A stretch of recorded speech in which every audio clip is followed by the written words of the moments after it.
In the 16th century, large parts of Chile appeared on European maps as terra incognita, or unknown land. Early explorers often bypassed the region, describing it as too harsh, too remote, and too difficult to navigate. There were no empires to conquer and no easy routes to claim. But what they skipped was more beautiful than anything they could have imagined. In the north, the Atacama Desert stretches across ancient salt flats and forgotten caravan trails. Far to the south, the Glacier clings to cliffs above a temperate forest, shaped by constant rain. Along the coast, the wooden stilt houses of Chiloé still rise and fall with the tide, built over generations of adaptation. Stay with me, because we're about to uncover Chile's hidden wonders. Places so extraordinary, you'll wonder why no one ever told you about them sooner.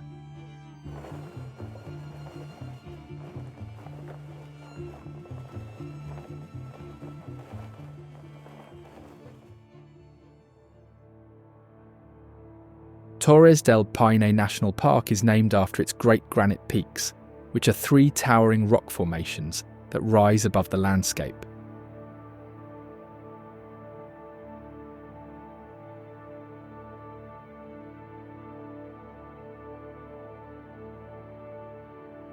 The name comes from 2 languages.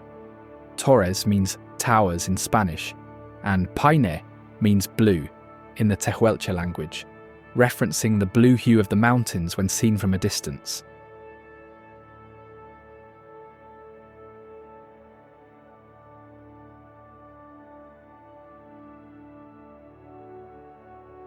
The first recorded tourists were British travellers in the late 1800s, including Lady Florence Dixie, who wrote about her journey and called the towers Cleopatra's Needles.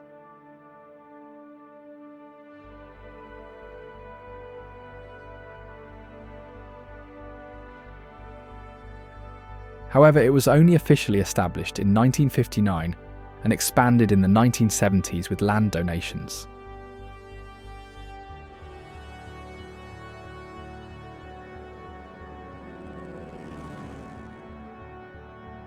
As one of the most visited parks in the region, it is home to over 100 bird species, though its weather can be so unpredictable that trekkers can experience sun, rain, and snow in a single day.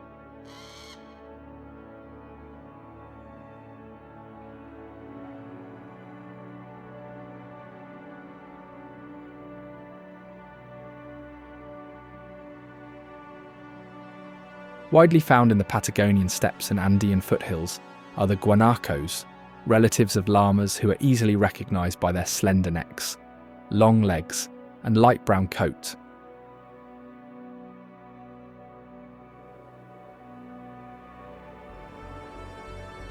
They feed mainly on grasses and shrubs, and their ability to survive with little water makes them well suited to the park's open plains.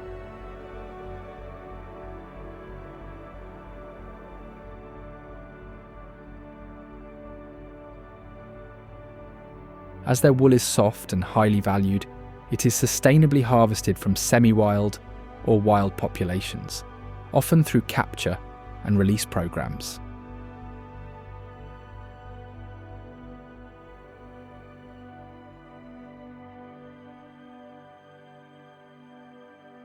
In the wild, these animals are constantly alert for danger, using high-pitched warning calls to alert the group when a predator, such as their natural enemy, the puma, is near.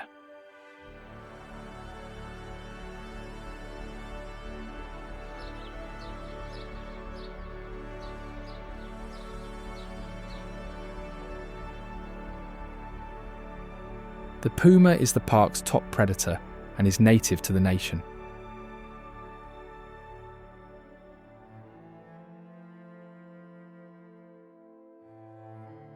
Solitary and elusive, it hunts mainly at dawn and dusk, relying on stealth and patience, while stalking its prey before launching a short, powerful attack.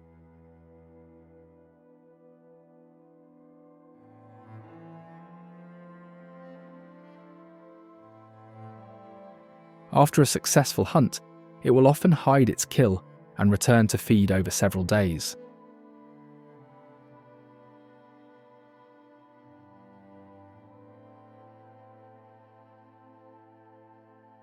Other than its stealthiness, the puma is a strong climber and swimmer, which helps it cover large areas for its territory.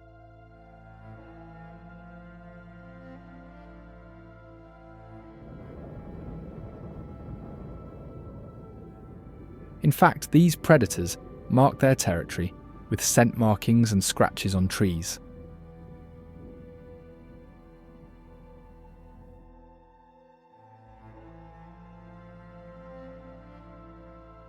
Sightings have increased in recent years, making the park one of the premier locations to observe these majestic big cats in the wild.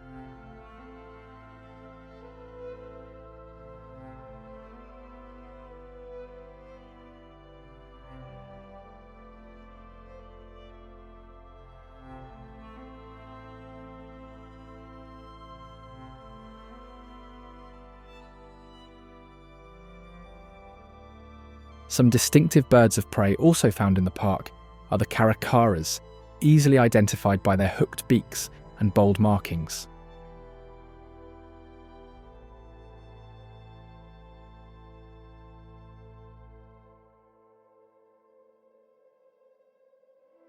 The two most common species in the park are specifically the southern crested Caracara and the Chimango Caracara.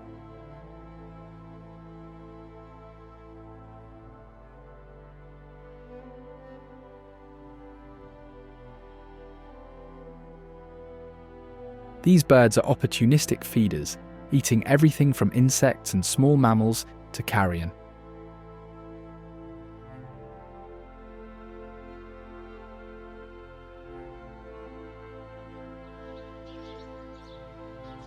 They are often seen walking on the ground searching for food and are known to follow larger animals or even vehicles, hoping to find scraps.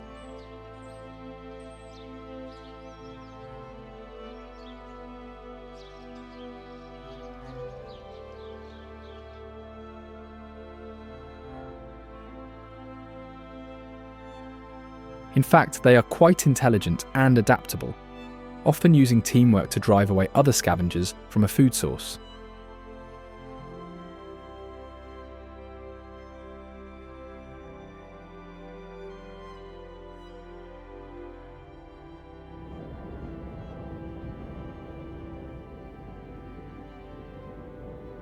Serving as the stunning backdrop of the Paine Massif, Lake Pehoé is recognised for its turquoise waters.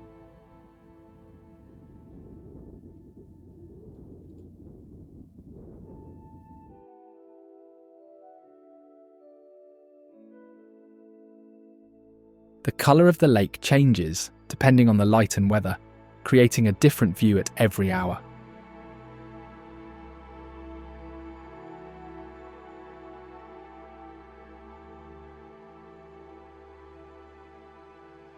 It is a popular spot for photography, hiking, fishing, kayaking, and birdwatching.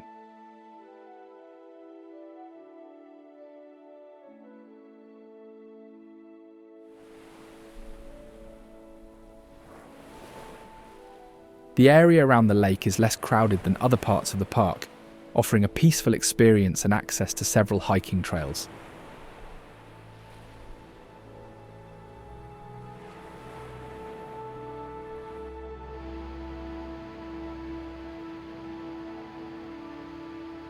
Mirador Salto Grande is a viewpoint overlooking a powerful waterfall that connects Lake Nordenskjöld and Lake Pehoé.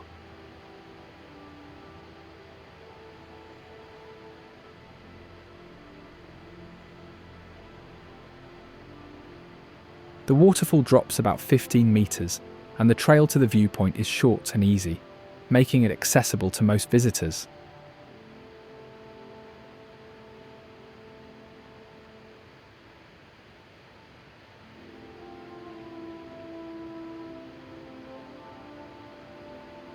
The area is popular for birdwatching and offers a chance to witness the force of water as it moves between the lakes.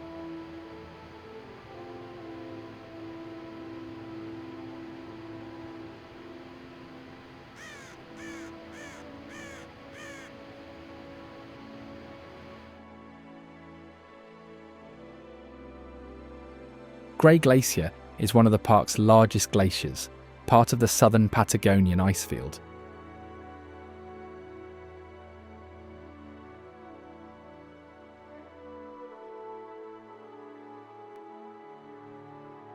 It flows into Grey Lake and is known for its blue ice and large icebergs that break off and float in the lake.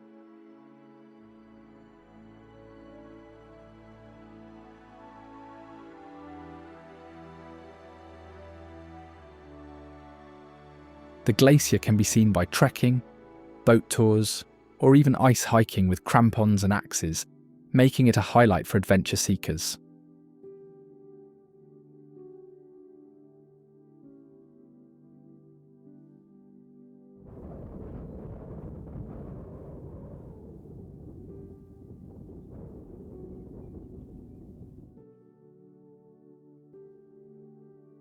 Castro is known for its colourful Palafitos, wooden houses built on stilts along the waterfront, and its distinctive wooden churches.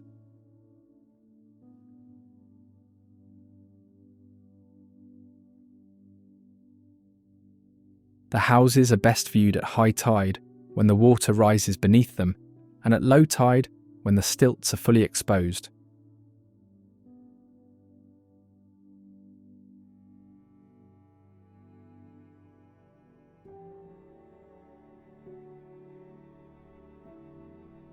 The design reflects both practical needs, easy boat access and adaptation to changing tides, and the creative use of local materials and decorative wooden shingles.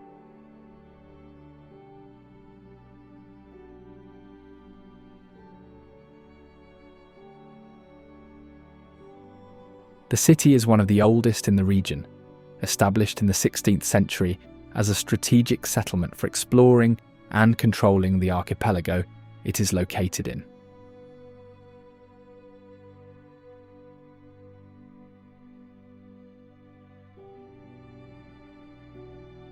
The Iglesia de San Francisco is the most prominent church in Castro, built almost entirely of native woods such as larch and cypress.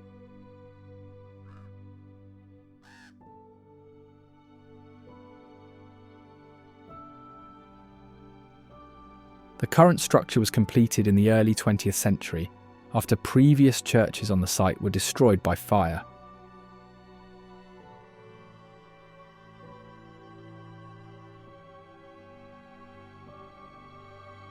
The Palafitos found in Castro are the largest concentration on the island.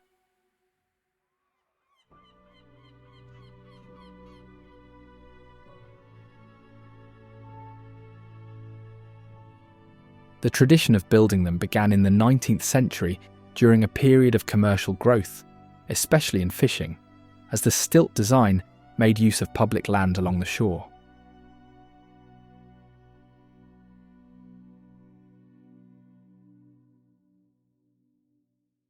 Built on thick wooden piles over tidal flats, these houses have two entrances, one facing the street and another opening to the water.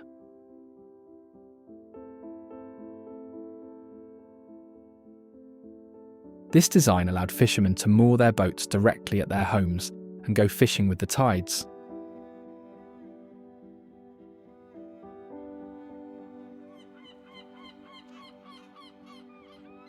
Today, many Palafitos remain private residences, while some have been converted into boutique hotels or restaurants.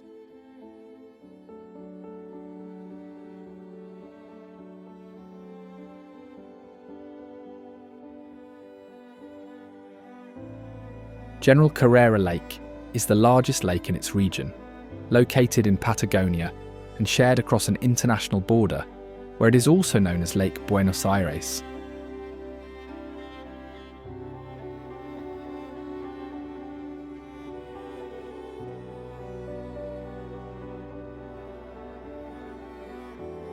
Its name honours a key independence leader, while the name Buenos Aires was given by an explorer during early expeditions in the area.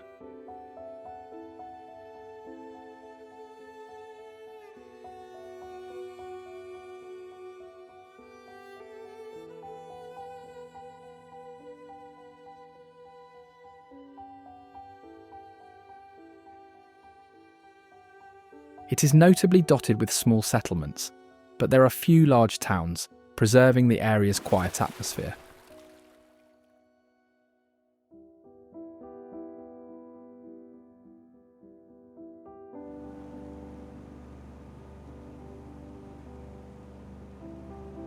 Small islets can also be found within the lake, which are called the Malvinas Islands.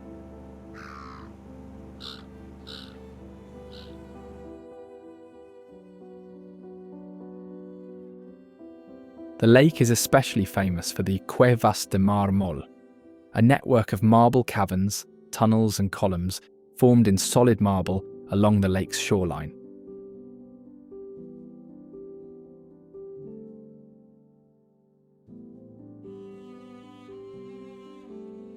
Over approximately 6,000 years, waves and glacial meltwater eroded the calcium carbonate rock, creating smooth, swirling patterns and vibrant colours ranging from white to deep blue and green.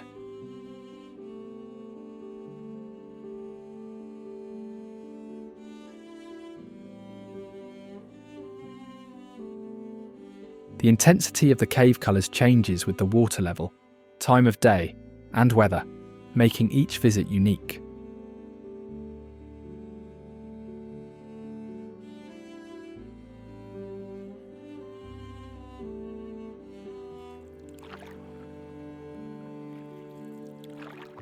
The caves are considered one of the most unusual geological attractions in the region and are protected as a natural sanctuary.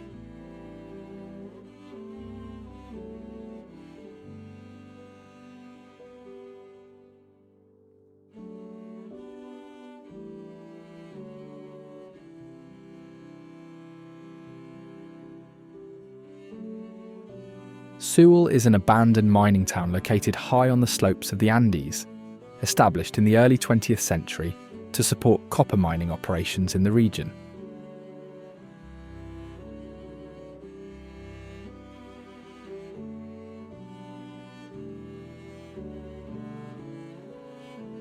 Recognised for its unique urban layout, it was designed with a network of staircases and narrow streets instead of roads, earning it the nickname the City of Stairs.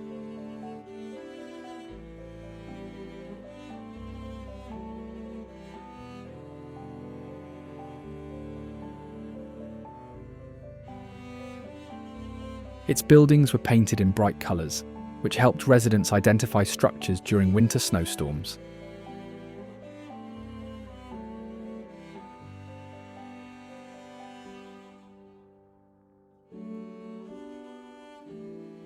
The town was a self-contained community, complete with schools, a hospital, a church, a theatre, and social clubs.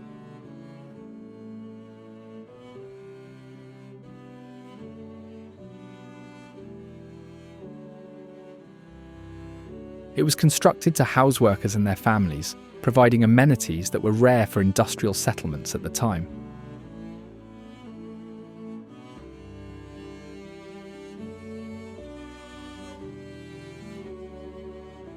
San Pedro de Atacama is a village that developed around an oasis in one of the world's driest deserts, making it an archaeological capital.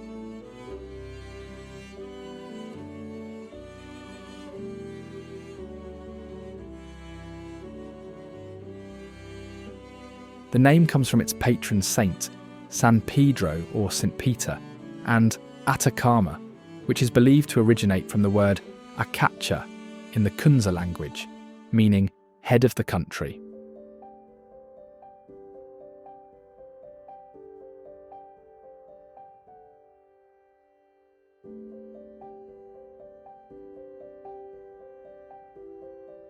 The settlement has been an important centre for thousands of years, first as the home of the Atacamaño people, who established agricultural terraces, domesticated llamas and alpacas, and created pottery, textiles, and metalwork.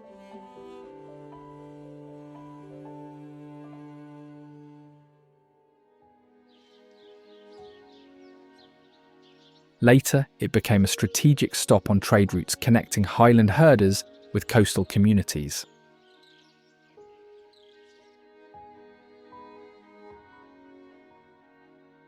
The Lagunas Escondidas de Baltenache are a series of hidden saltwater lagoons located near San Pedro de Atacama.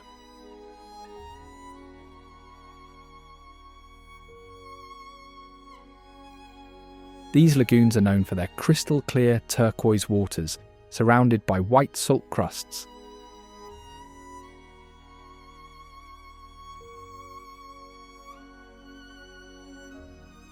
Due to the high salinity, visitors can float effortlessly, similar to the experience at the Dead Sea.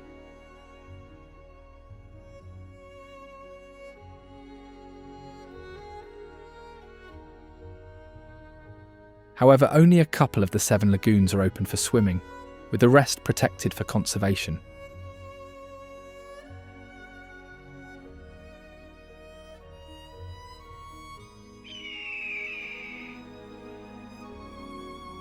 Built in the 12th century by the Atacama people, Pucará de Quito is a pre-Columbian stone fortress, also located nearby.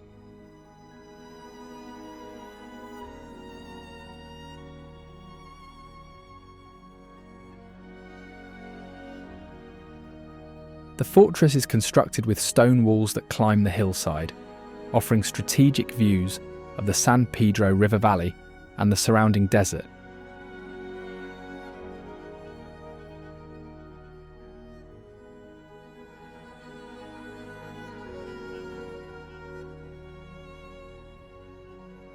It was the site of a significant battle during the Spanish conquest, marking a turning point in the region's history.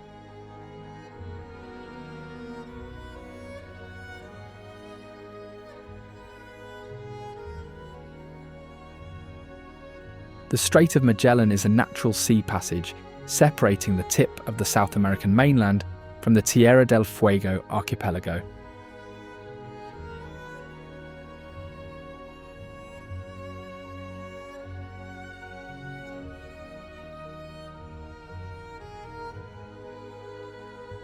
It connects the Atlantic and Pacific Oceans and is considered the most important natural route between them, especially before the Panama Canal was built.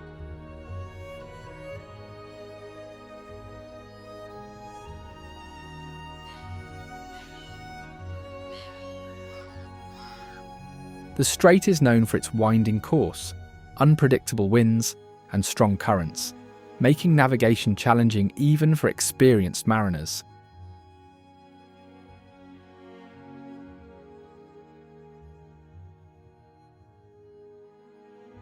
It was first navigated by Ferdinand Magellan in 1520 during his expedition to find a westward route to Asia.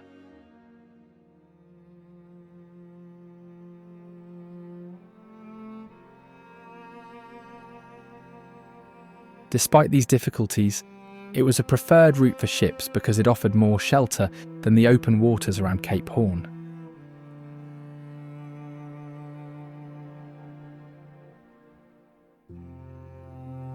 The region around the strait is home to unique wildlife, such as the Magellanic penguins.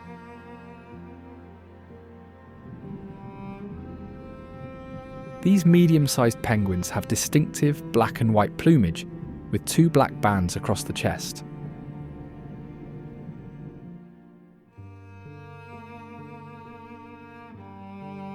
They spend much of the year at sea, swimming long distances and diving to hunt fish, squid, and crustaceans.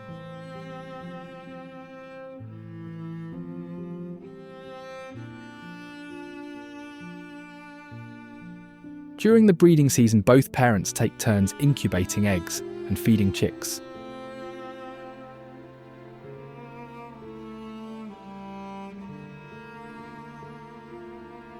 They gather in large breeding colonies on islands and coastal areas, such as Magdalena Island, where they dig burrows or nest under bushes.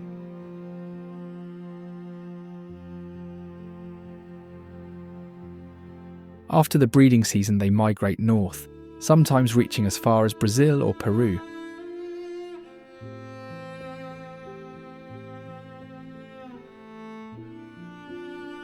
Punta Arenas is the main port city on the Strait of Magellan and serves as a gateway to the region.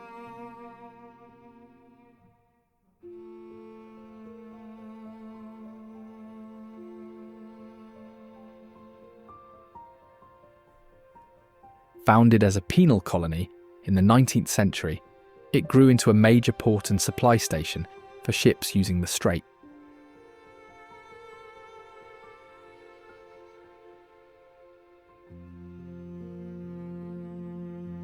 The city's growth was fueled by waves of European immigrants, sheep farming, and later, oil discoveries.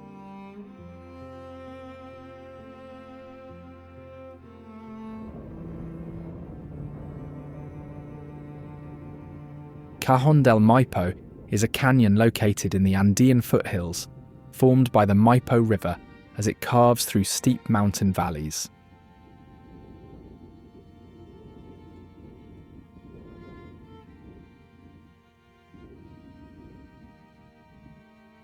The area is known for its dramatic scenery, with rivers, high mountain passes, and snow-capped peaks.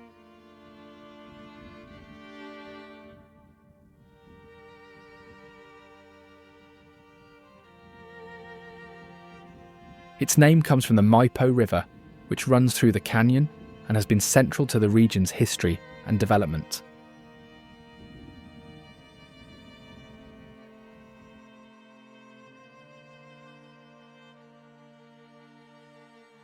The first known inhabitants were the Chiquilanes people, followed by the Incas, who left behind archaeological evidence such as mummies and terraced agriculture.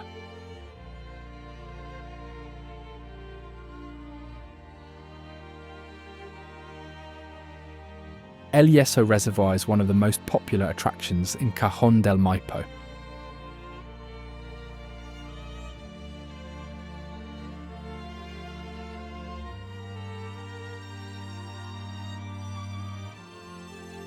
Formed by damming the Yeso River, the reservoir is known for its turquoise waters and mountain backdrop.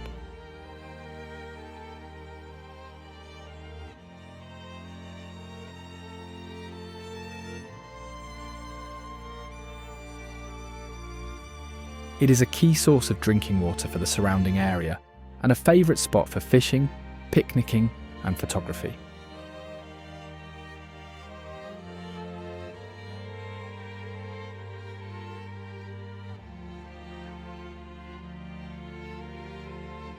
The journey to the reservoir involves winding mountain roads, and the area is also a starting point for hikes and offers views of glaciers and snowfields.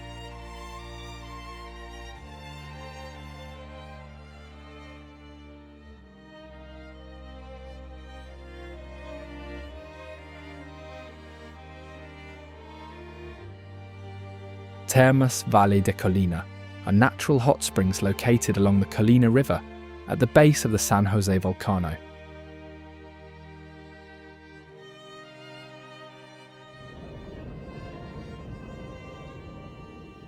The springs consist of a series of milky blue pools arranged in terraces, each with different temperatures.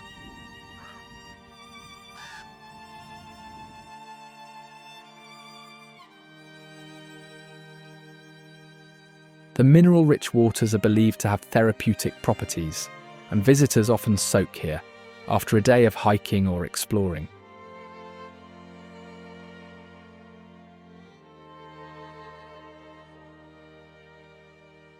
The Andean Condor is a symbol of the region and one of the largest flying birds in the world.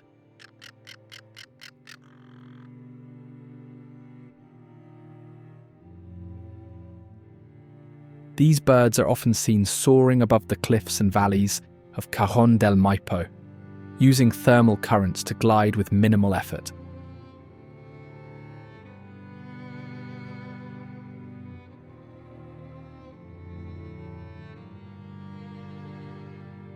Condors nest on high cliffs and feed on carrion, playing a crucial role in the ecosystem.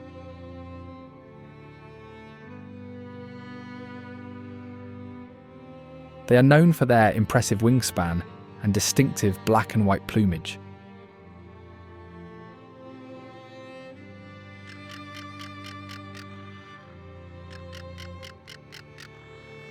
Birdwatchers and nature enthusiasts visit the canyon for a chance to spot condors in their natural habitat, especially in areas like the El Yeso Lookout and private reserves.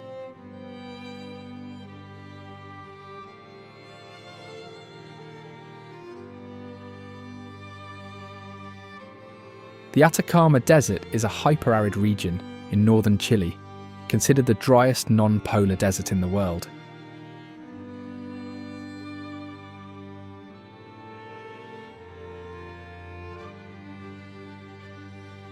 Its landscape includes salt flats, volcanoes, geysers, and colourful rock formations.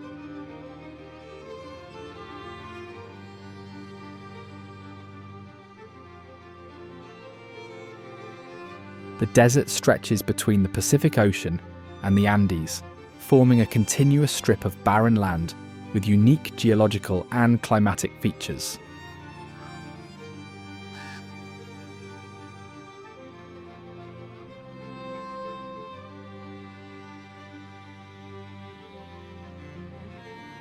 The region's hyper-arid core is so dry that it has served as a testing ground for Mars rover prototypes, and dead vegetation can persist for thousands of years without decomposing.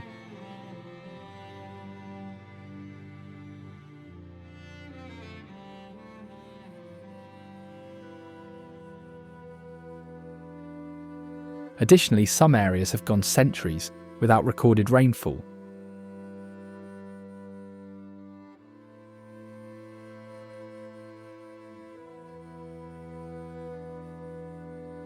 Interestingly, the Atacama's clear, high-altitude skies make it one of the best places on Earth for stargazing.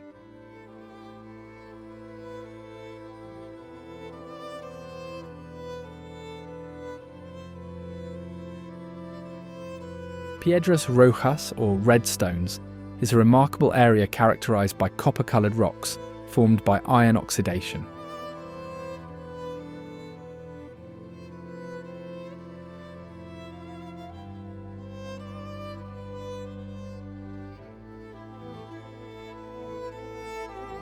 The landscape features a great contrast between red stones, turquoise lagoons, and distant snow-capped volcanoes.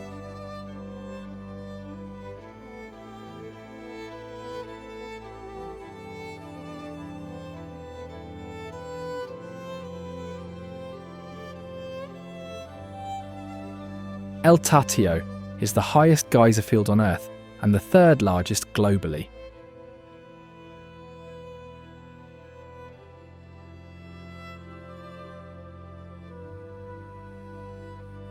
It features over 80 active geysers and numerous hot springs, with steam plumes rising dramatically at dawn.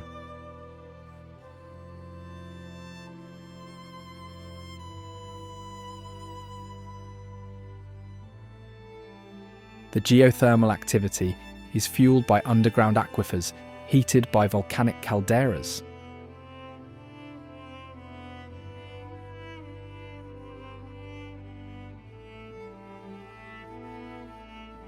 Visitors often combine a trip to El Tatio with stops at nearby hot springs and traditional villages.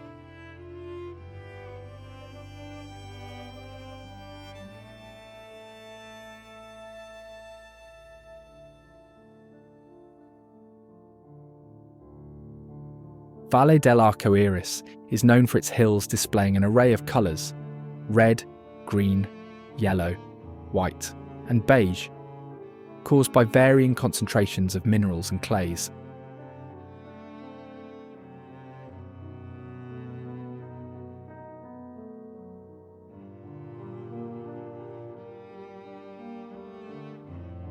The valley lies in a dry, high-altitude region shaped by volcanic and tectonic activity.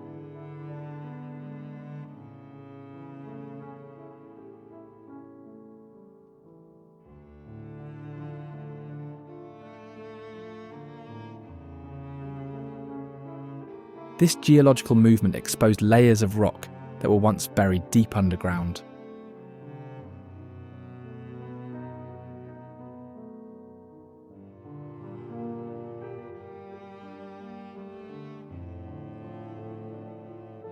Historically, the area was part of ancient trade routes used by caravan travellers and herders.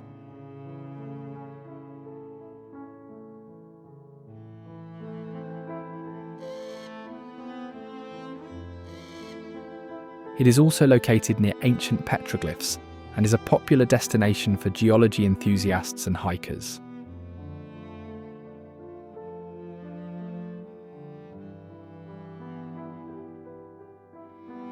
Cañón de Guatín is a geological formation with steep rock walls and colourful stone surfaces.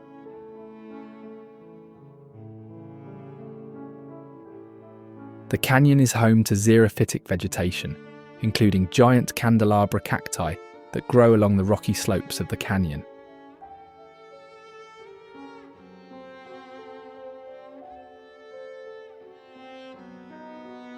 These cacti, some of the tallest of their kind, thrive in dry conditions and volcanic soil.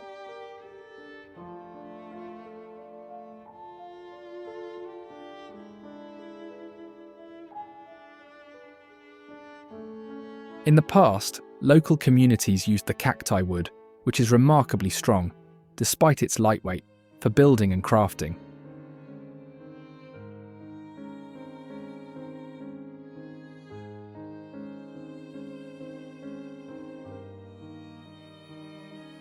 Laguna Santa Rosa is a high-altitude saline lagoon in the Maricunga Depression.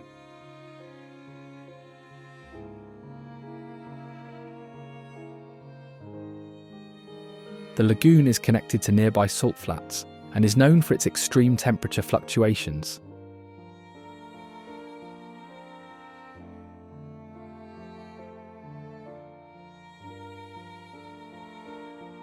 It got its name from a traditional reference to Santa Rosa, a religious figure often associated with water sources in arid regions.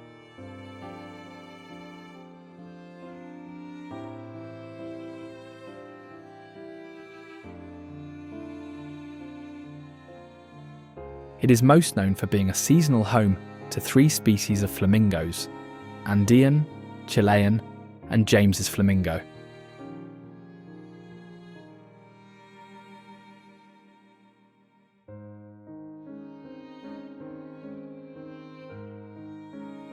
These birds feed on microscopic algae and brine shrimp that thrive in the salty water.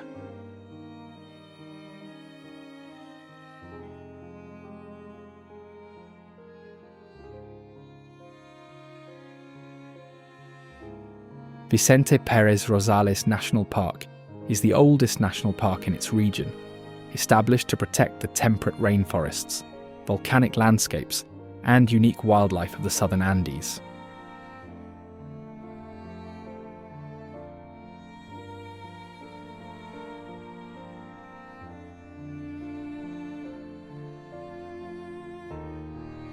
The park is named after Vicente Pérez Rosales, a senator who played a key role in encouraging German immigration to the area, shaping the character of nearby towns such as Puerto Varas.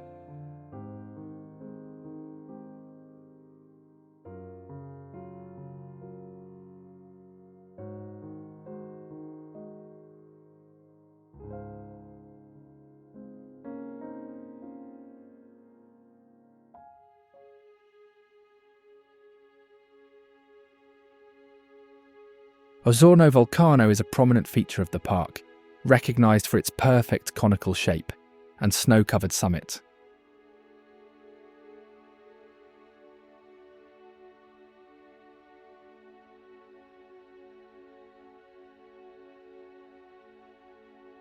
It is an active stratovolcano, though its eruptions have been mostly low in explosivity, with the last major activity recorded in the 19th.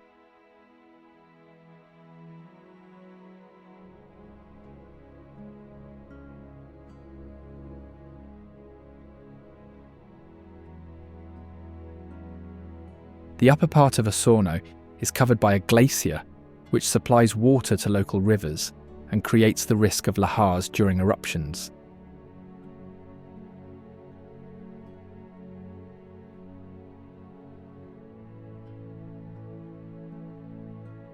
In summer, trekking routes reveal extinct craters and panoramic viewpoints.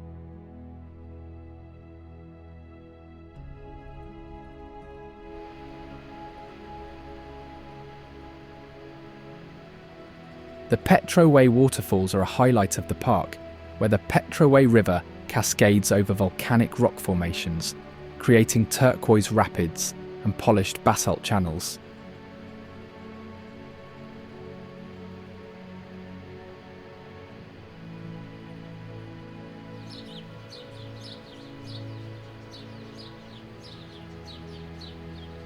The waterfalls are easily accessible and surrounded by trails and lookout points, making them a favourite for visitors of all ages.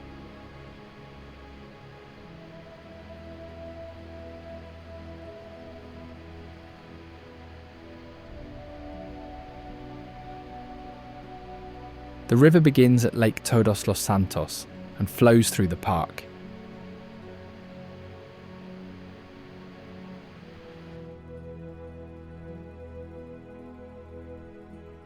Puerto Natales is a port town located on the Señoret Channel, facing the southernmost peaks of the Andes and surrounded by fjords and glacial landscapes.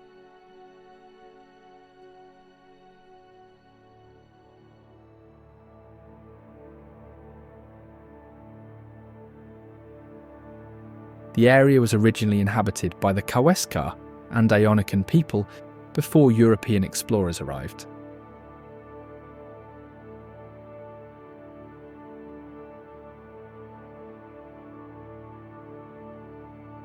It is best known as the gateway to Torres del Paine National Park and for its role in Patagonian exploration and ranching.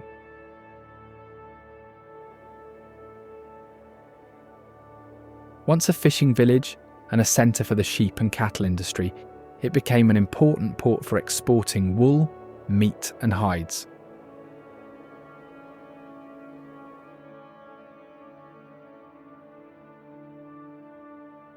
Today, tourism is the main industry, with visitors using Puerto Natales as a base for hiking, kayaking and exploring national parks and fjords.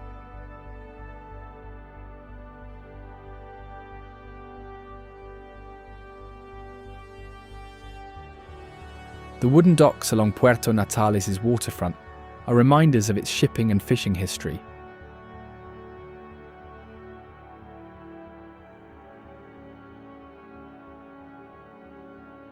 Historically, these structures, known as muelles, were once used for loading wool, meat, and other goods onto ships bound for distant markets.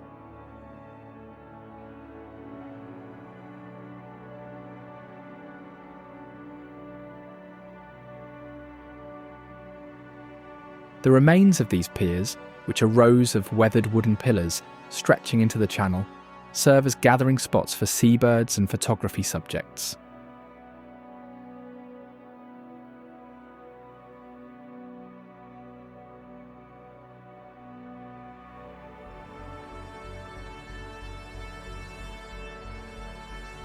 The boatyard nearby is still active, with wooden vessels being painted and repaired, continuing the town's maritime tradition.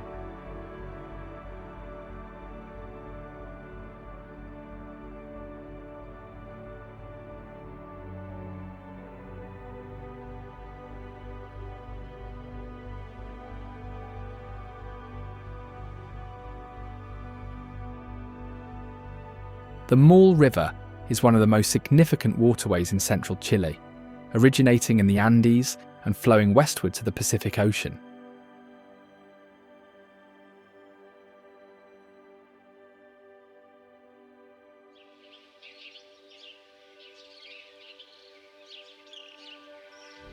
It is especially useful as a source of irrigation for vineyards, rice fields and traditional crops.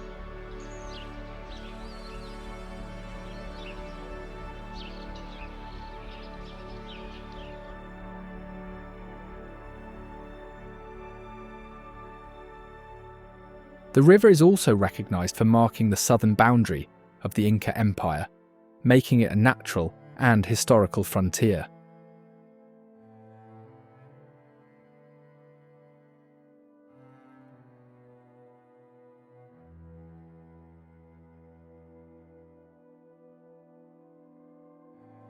It has inspired poets, writers and musicians, earning a reputation as Chile's literary river par excellence, due to the many artists who have lived in the region.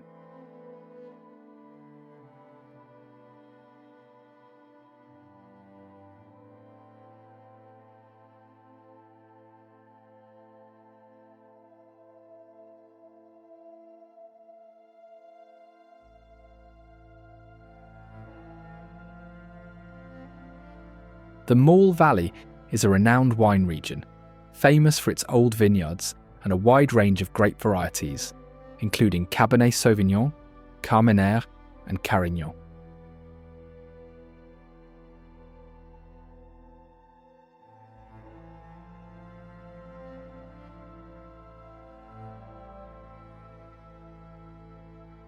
The valley's climate and soils are ideal for viticulture, and many vineyards are dry farmed, producing wines with concentrated flavours.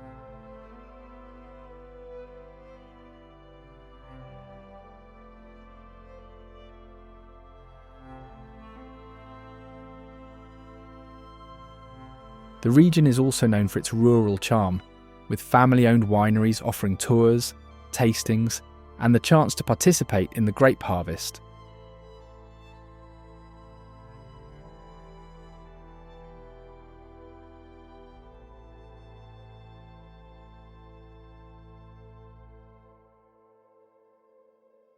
Its history of winemaking dates back to the Spanish colonial era, and today it is recognised for both traditional and innovative wines.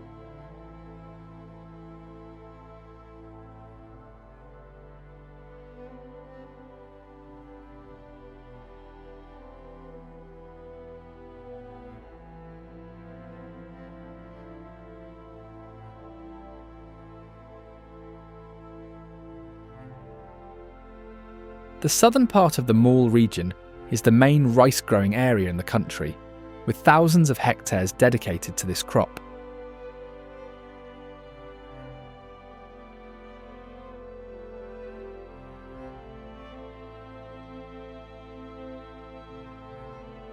Rice is grown using flooded fields, which helps the plants survive the region's cool temperatures.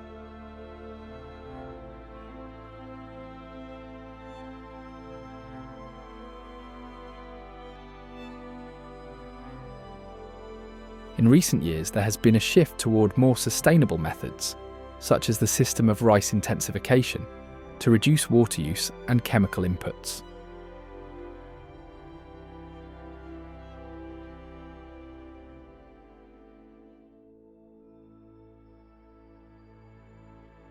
Most rice farms are small or medium-sized, and the crop is an important part of the local economy and food culture.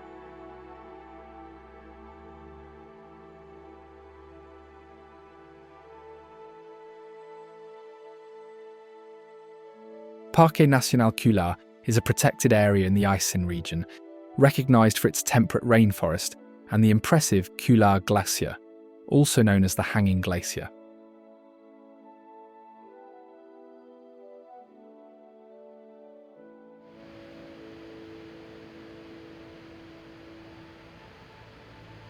This glacier is a rare example of a hanging glacier, where the ice does not reach the valley floor, but instead spills over a cliff, creating dramatic cascades.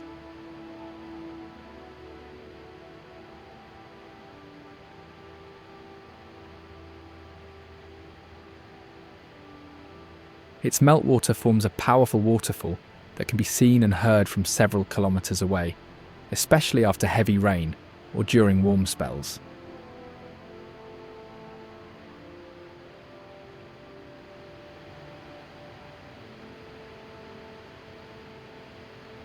Evidently, the park was established in the 1980s to protect not only the glaciers descending from the Andes, but also the unique ecosystems of the Patagonian rainforest.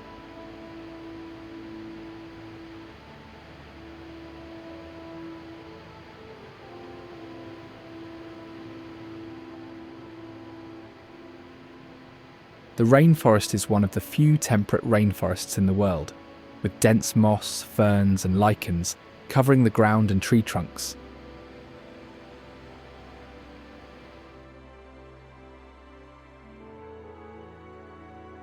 Fuerte Niebla is the well-preserved remnant of a Spanish fortification built in the 17th century to protect the city of Valdivia and its strategic river access.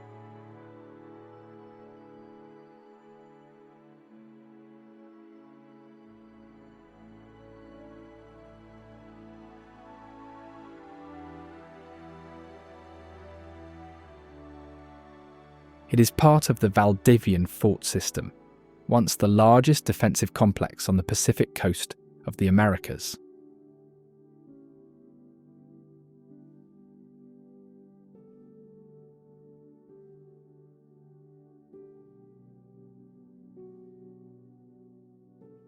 The system included a network of interconnected forts, batteries, and castles built to defend against pirates and rival colonial powers.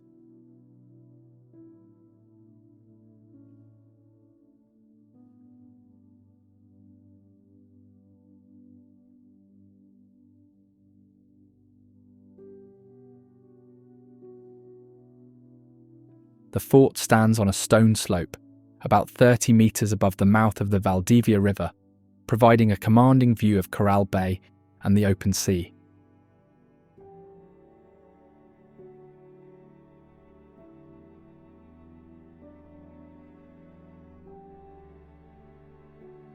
Los Flamencos National Reserve is a protected area in the Atacama Desert, established to safeguard a mosaic of salt flats, lagoons, volcanic landscapes, and unique wildlife.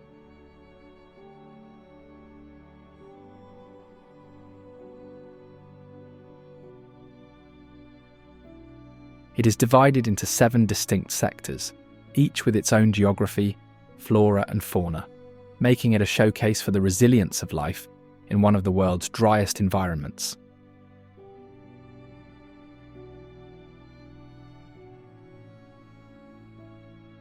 The reserve is famously home to 3 species of flamingos, the Chilean, Andean, and James's flamingos.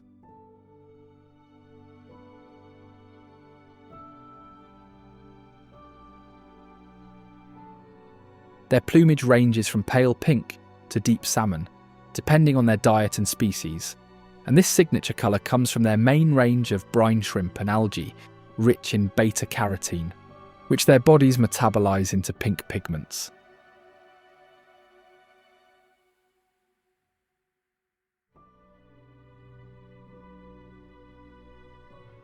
As they prefer sites with abundant food and safe nesting areas, they often migrate between lagoons based on seasonal changes in water and food availability.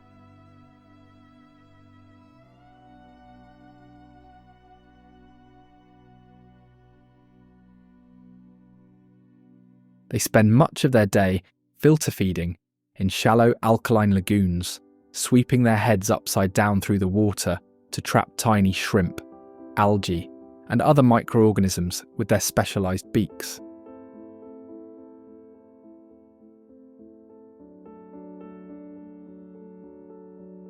Their webbed feet help them stir up mud and silt, making food more accessible.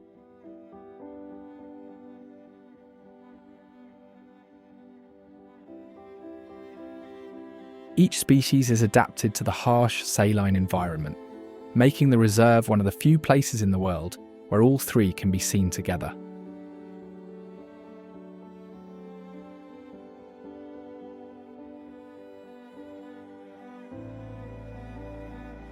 The Salar de Tara is a high-altitude salt flat known for its wetlands, lagoons, and magnificent rock formations like the Monjes de Pacana and Tara's cathedrals.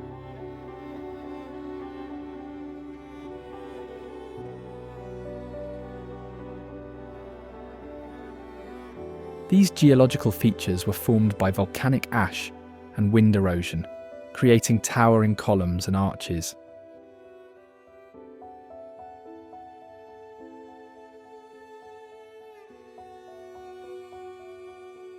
They appear to stand alone in the landscape, separated by wide spaces of salt and dust.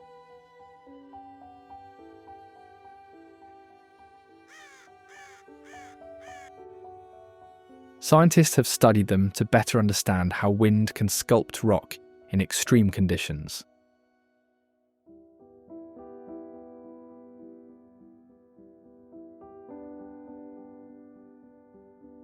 Miscanthi and Meñiques are high-altitude twin lagoons surrounded by volcanic peaks, located in the high Andean plateau.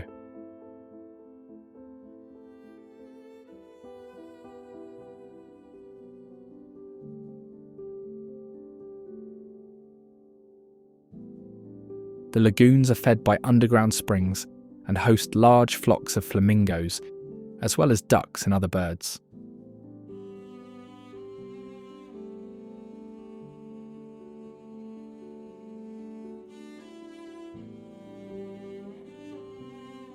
Due to the altitude, movement is slow, and visitors often feel lightheaded, though the lagoons remain popular with hikers, researchers, and photographers.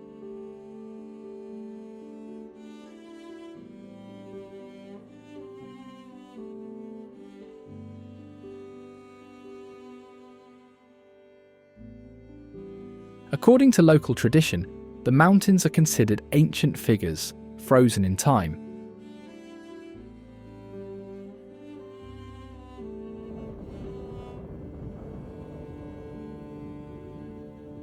Valle de la Luna, or Valley of the Moon, is part of the reserve and is famous for its moon-like terrain.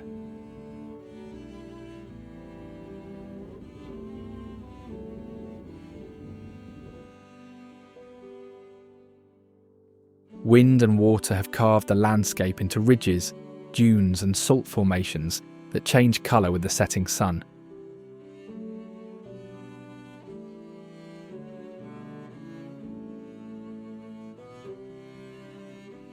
In fact, its soil and structure are often compared to surfaces on Mars and the Moon, leading to equipment used in space missions being tested here due to the terrain's similarity to extraterrestrial environments.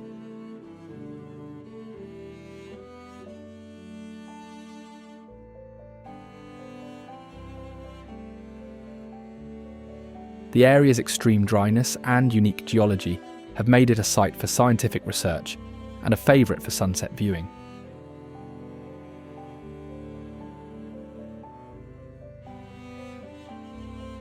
The beach town of Bahia Inglesa is recognised for its tranquil beaches, clear shallow waters and mild climate.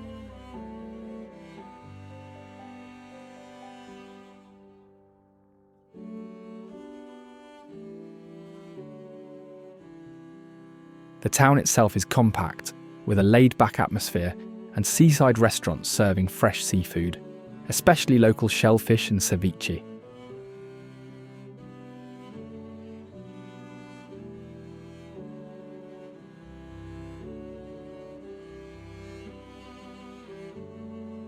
Historically, it was a strategic stop for sailors and explorers navigating the Pacific coast, offering a sheltered harbour and access to fresh water.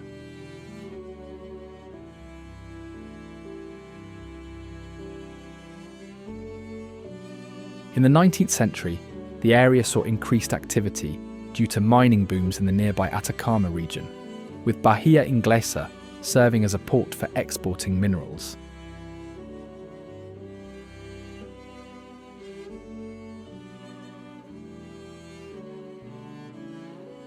Fossil remains of marine mammals and prehistoric creatures have been discovered in the cliffs and dunes around the bay, attracting paleontologists and researchers.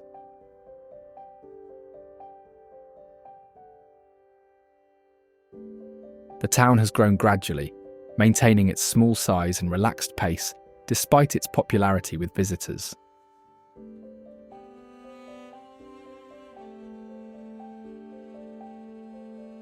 The Chiloé archipelago is a group of inhabited islands known for their wooden churches, unique culture, and rich natural landscapes.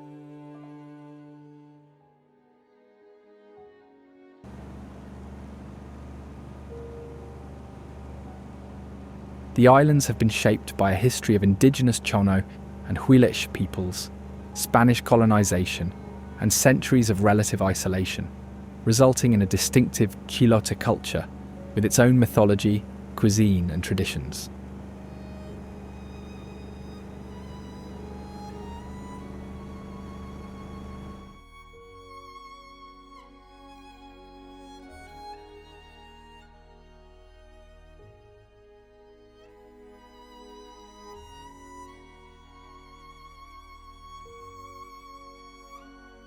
Sea lions are common along the coasts of Chiloé, particularly near fishing ports and aquaculture sites.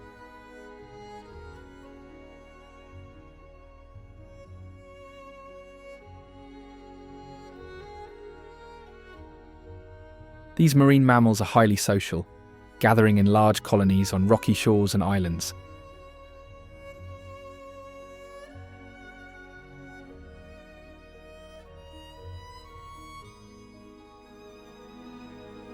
They are known for their intelligence, learning to follow fishing boats and take advantage of discarded fish.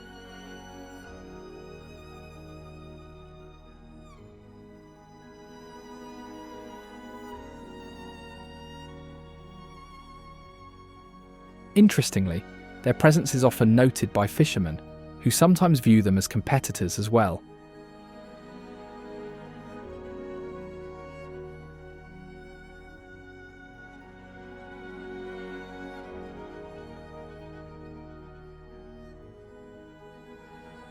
Sea lions use coastal caves and pebble beaches for breeding, and pups are born on shore before learning to swim and hunt with the adults.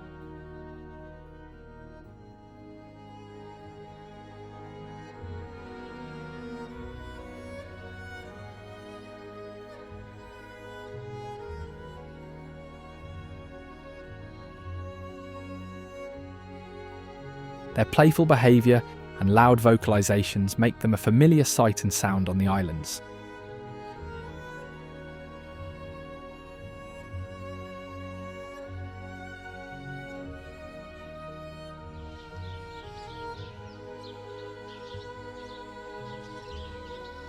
The Chimango Caracara is a common bird of prey found in the greenlands and open areas of Chiloé.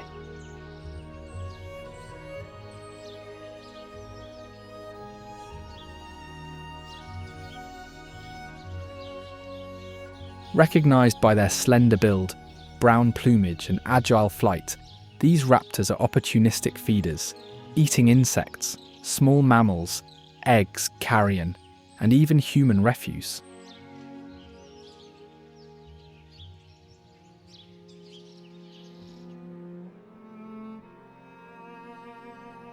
Known for their adaptability, as they thrive in both rural and urban environments, they are often seen walking on the ground or perched on fence posts, scanning for food.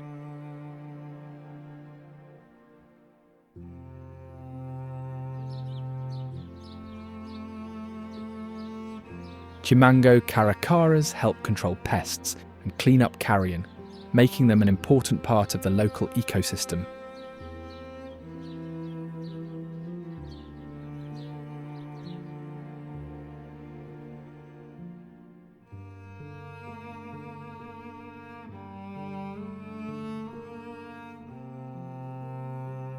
Lonquimay Island lies off the eastern coast of Chiloé Island and is home to 9 villages, each with its own church, several of which are recognised as World Heritage Sites.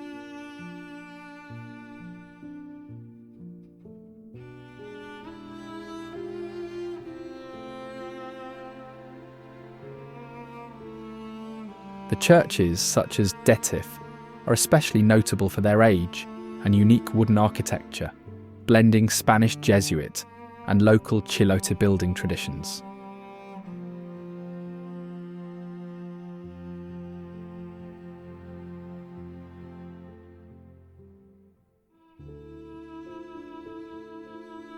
The island's landscape features rolling hills, dense forests with native trees like arayan and alerce.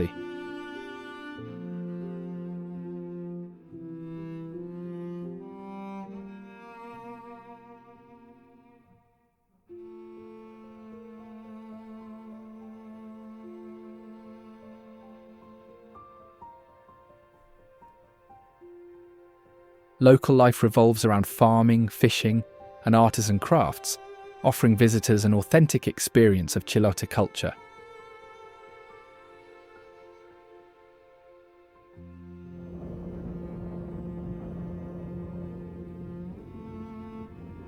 The Camino hacia Detif is a scenic route on Lonquimay Island, leading to the village of Detif and its historic church.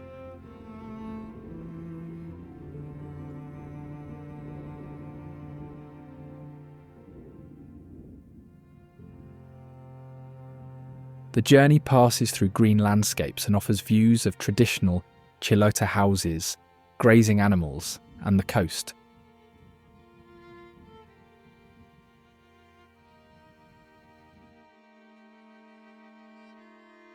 The area is known for its peaceful setting and opportunities to explore rural life and the natural environment.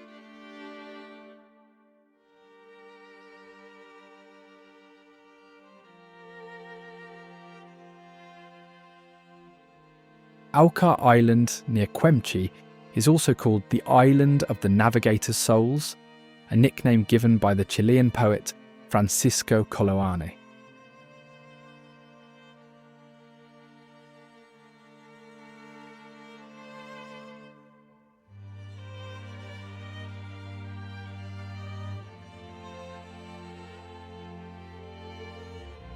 The island is connected to the mainland by a long wooden pedestrian bridge that appears to float over the tidal flats, especially when fog rolls in.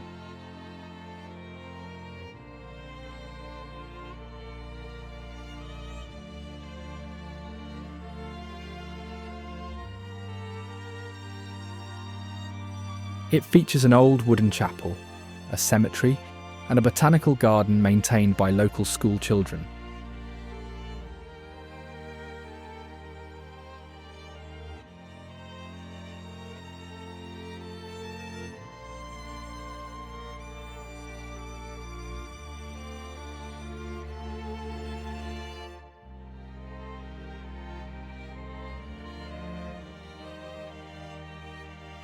Dalcaua is a port city on Chiloé Island, serving as a hub for travel between the islands and the mainland.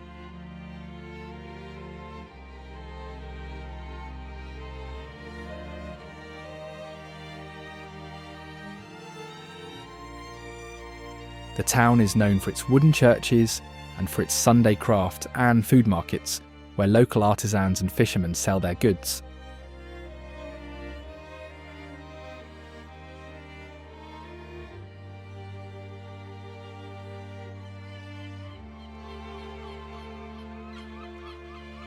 Its rocky shores are rich in mollusks and crustaceans, making it a centre for marine cuisine.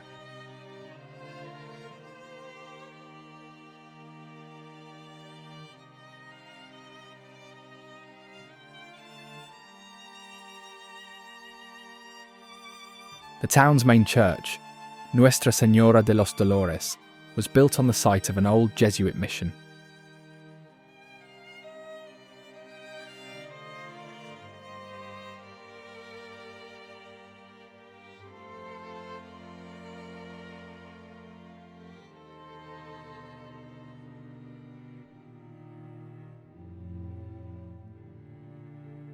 Constructed in the late 19th century, the church is notable for its wooden construction, hand-carved religious figures, and its role in local religious ceremonies.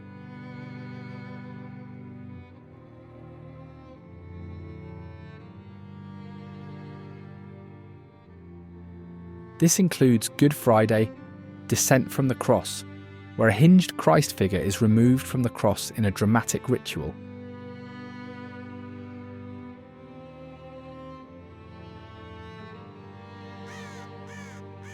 The church and the plaza in front serve as the heart of the town.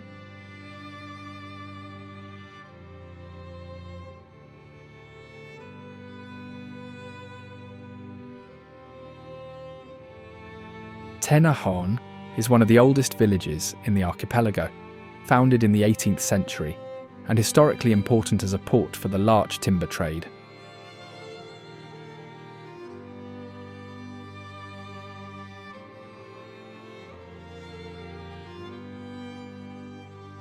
The village's name means three hills in the Huilich language, and its urban layout is organised around the church, square, and cemetery.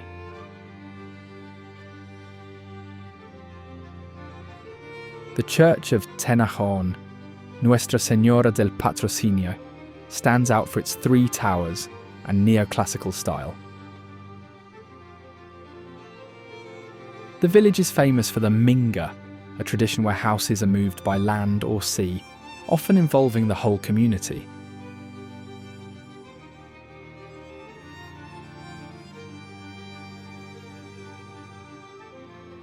It hosts festivals celebrating local music, especially accordion players, and maintains its original architecture and community spirit.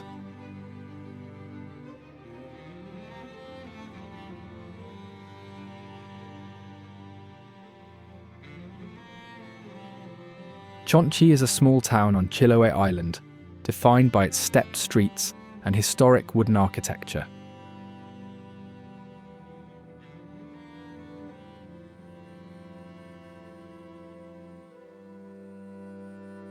Its unique layout, built on 3 natural terraces along a steep hillside, has earned it the nickname Ciudad de los Tres Pisos, or Town of 3 Floors.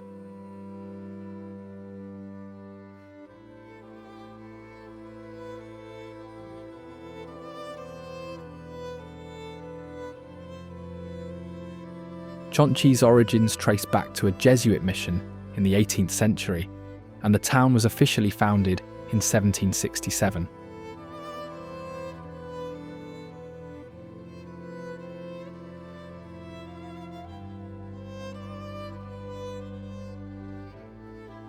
Over time, it became an important stop for canal traffic and a centre for the timber industry, especially during the economic boom of the early 20th century.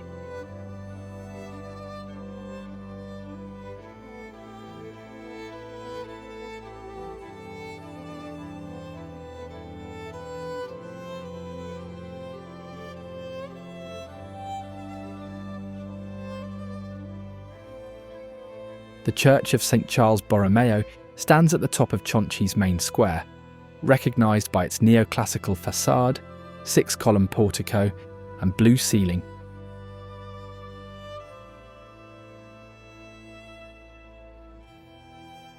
It is a focal point for community celebrations, especially on the feast day of its patron saint, Charles Borromeo, each November 4th.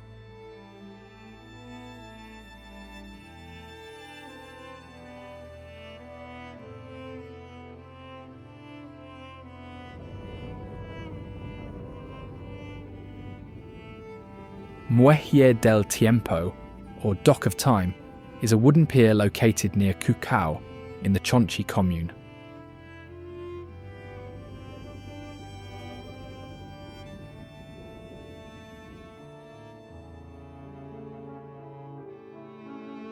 The dock extends into the bay, offering views of the ocean and surrounding landscapes.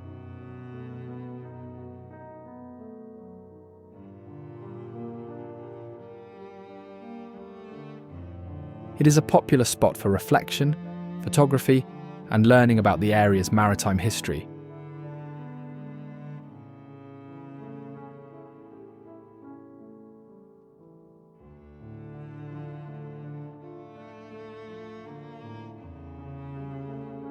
Muelle de las Almas, or Dock of Souls, is a wooden sculpture built in 2005 by artist Marcelo Orellana Rivera.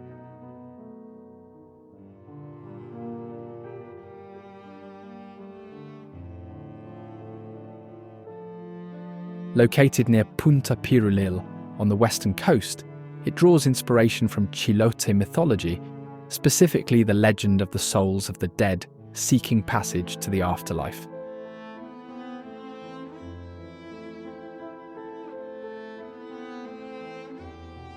It has become one of the most photographed landmarks in the region and is often featured in national and international media.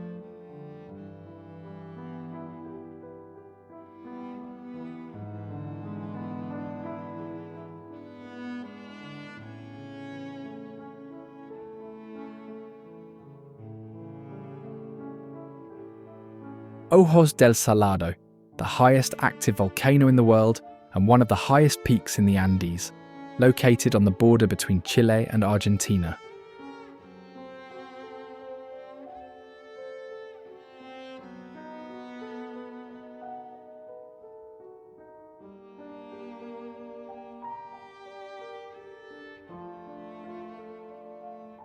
Its name, meaning Eyes of the Salty One, refers to the high-altitude salt lakes and springs found near its base, which appear as eyes in the arid landscape.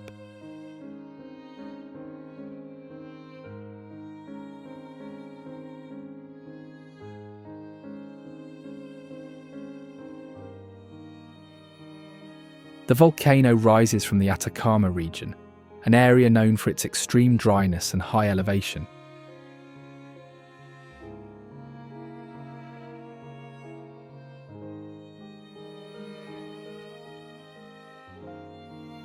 These dry conditions mean snow rarely accumulates, despite the high altitude, and the air is among the driest on the planet.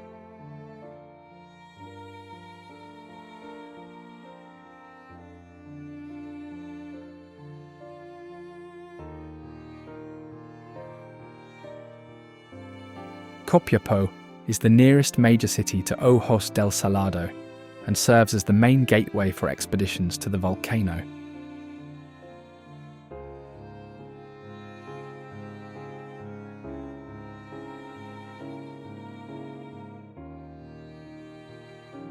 The city has a history rooted in mining and agriculture, and it played a key role during the 19th century silver rush.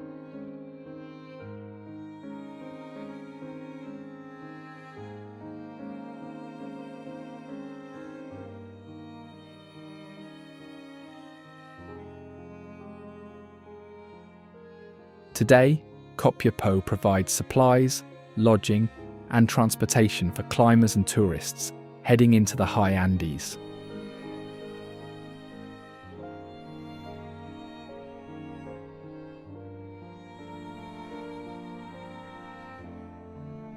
The city is also known for its oasis-like setting, surrounded by desert and mountains, and for its historic architecture and museums.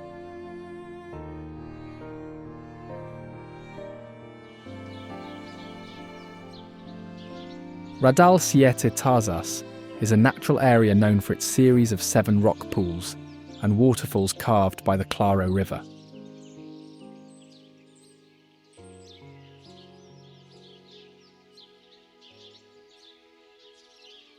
The name Siete Tarzas translates to 7 cups, referring to the 7 distinct, bowl-shaped pools formed as the river flows through volcanic rock.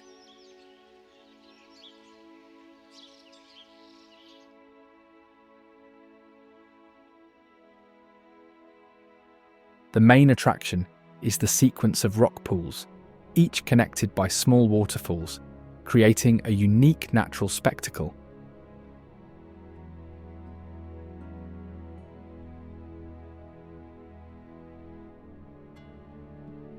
The area is also recognised for its crystal clear waters and the contrast between the dark volcanic stone and the surrounding greenery.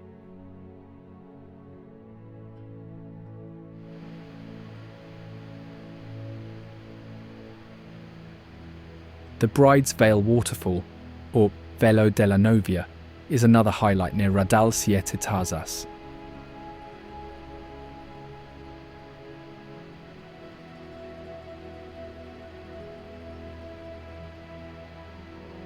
This tall, narrow waterfall drops from a cliff into a deep pool below, creating a misty spray that resembles a bridal veil.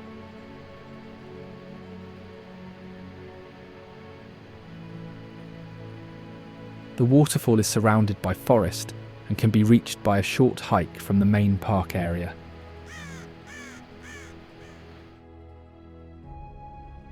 Humberstone is a ghost town in the Atacama Desert, once a thriving centre for nitrate mining.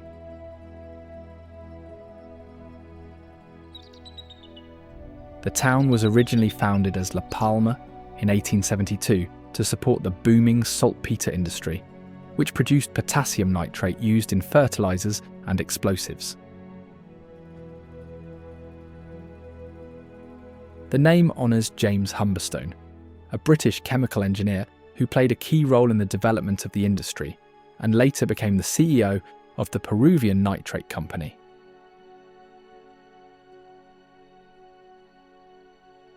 At its height, Humberstone was home to thousands of workers and their families, drawn from across South America.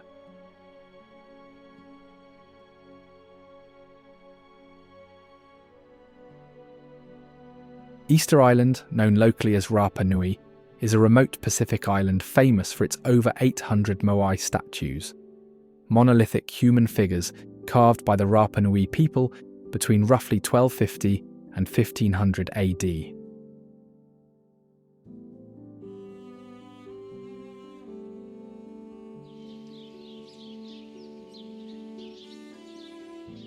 It is best known for its Moai statues, which are scattered across the island, often standing on stone platforms called Ahu.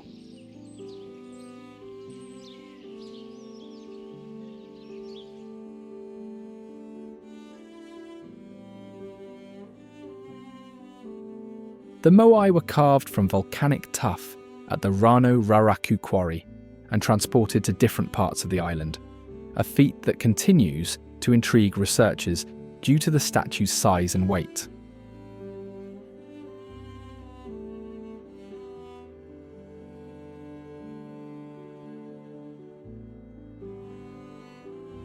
These statues represent ancestral chiefs and important figures, believed to embody spiritual power and protect the community.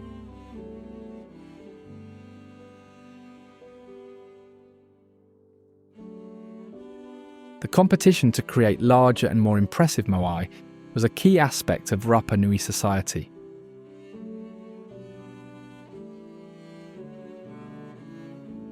The name Easter Island was given by Dutch explorer Jacob Roggeveen, who arrived on Easter Sunday in 1722.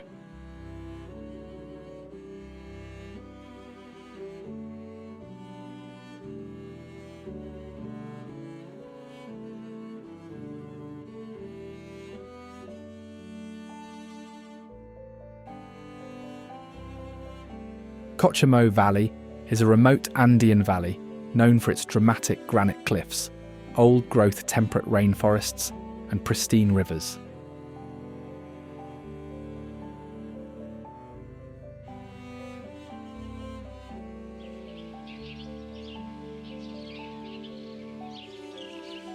The valley has been inhabited by indigenous peoples for centuries, with the Mapuche being the most prominent group.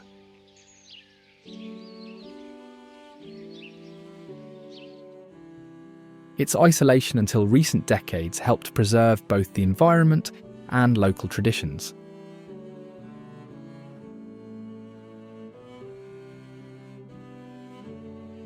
Sometimes called the Yosemite of South America, the valley is famous for its towering granite walls, making it a top destination for rock climbers and outdoor enthusiasts.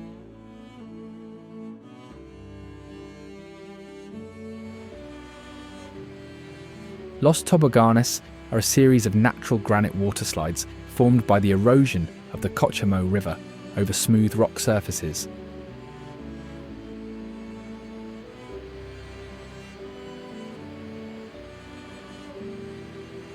Accessible via hiking trails, Los Toboganes is a popular spot for swimming and sliding, especially in warmer months.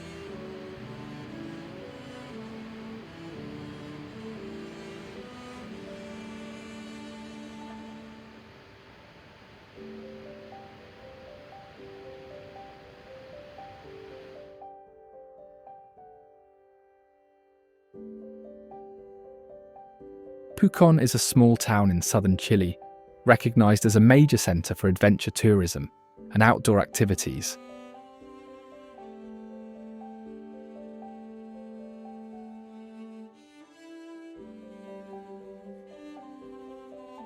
Its name comes from the Mapudungun language and means entrance to the Cordillera, reflecting its location at the gateway to the Andes.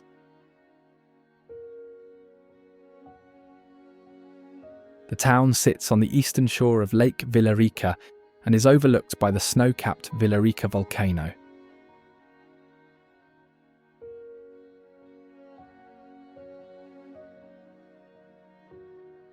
Pucón has a long history, beginning as a military outpost in the late 19th century and developing into a tourist destination after the construction of hotels and roads in the 20th century.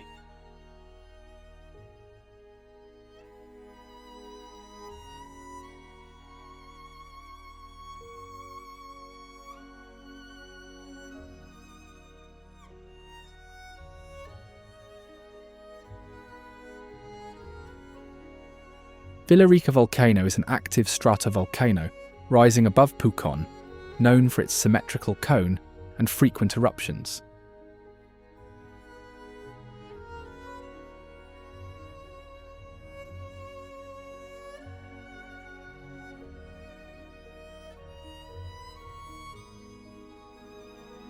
The volcano has a summit crater with an intermittent lava lake producing regular strombolian eruptions, gas emissions, and occasional lava flows.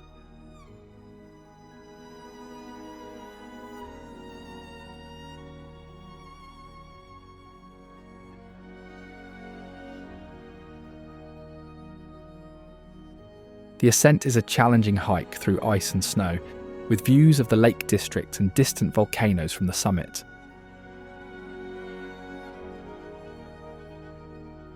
At the top, climbers can peer into the steaming crater, sometimes witnessing magma and sulfur fumes.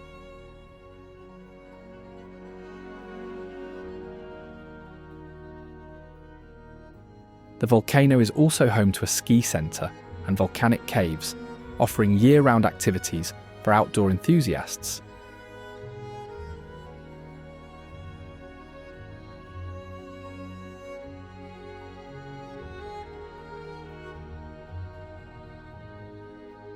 Baker River, located in the Aysén region, is the most voluminous river in Chile, renowned for its powerful flow and striking turquoise waters.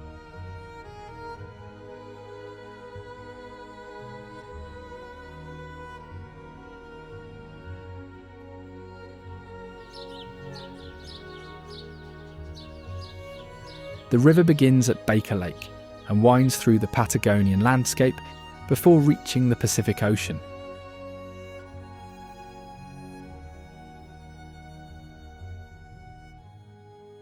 Its vivid turquoise colour is due to glacial sediment suspended in the water.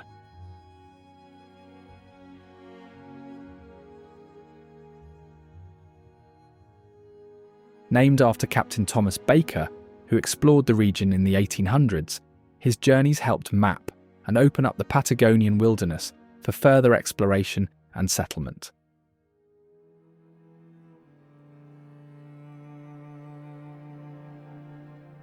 Caleta Tortel is a coastal village in the Aysén region, built entirely on stilt houses and a network of wooden walkways above the water.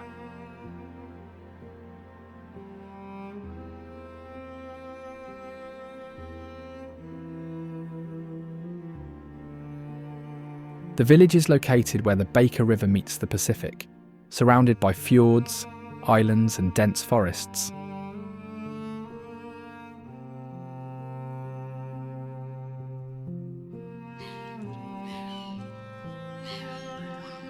Interestingly, there are no conventional streets or cars within the village.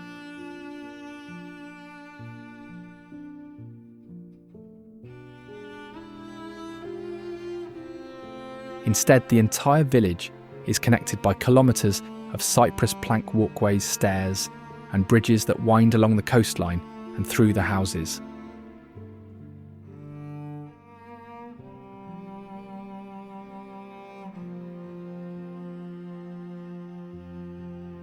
The stilt houses, or Palafitos, are built to adapt to the tidal changes and steep terrain, using local Guaitecas cypress wood.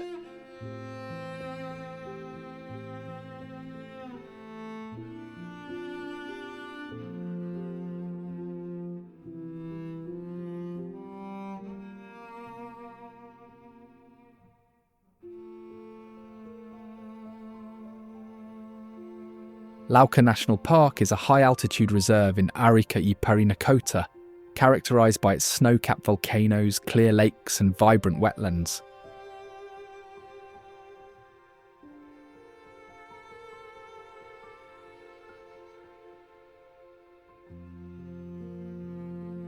The region is inhabited by the Aymara people, who maintain traditional practices and celebrate local festivals.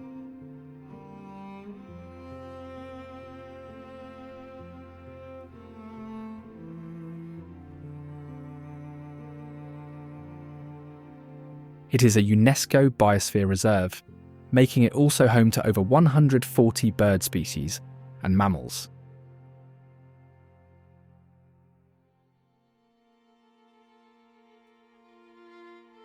Llamas are a common sight in the high-altitude grasslands and wetlands of Lauca National Park.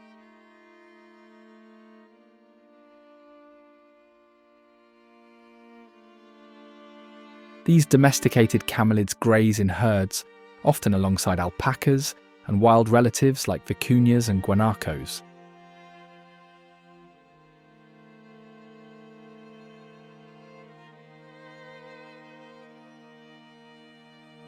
They are well adapted to the thin air and cold temperatures, with thick wool and a calm, hardy temperament.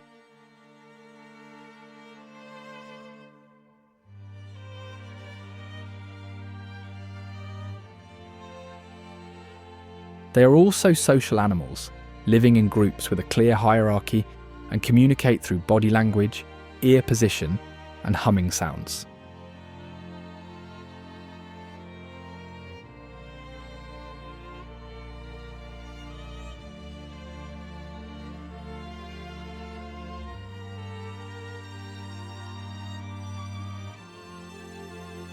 Additionally, llamas are used by local Aymara herders for transport, wool, and as companions on long journeys.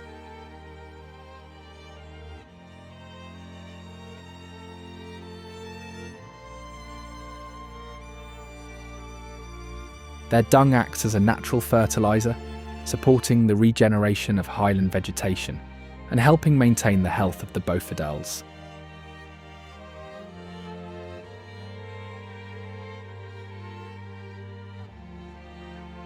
Termas Geometricas is a network of hot spring pools located in the Villarrica Sur National Reserve, known for its distinctive geometric wooden walkways and integration with the surrounding temperate rainforest.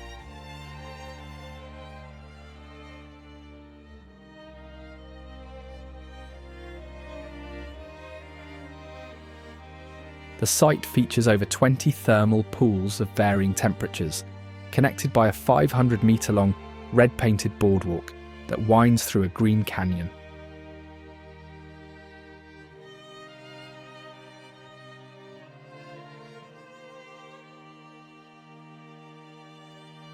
The pools are fed by naturally hot, mineral-rich water that flows from volcanic sources, offering both relaxation and therapeutic benefits.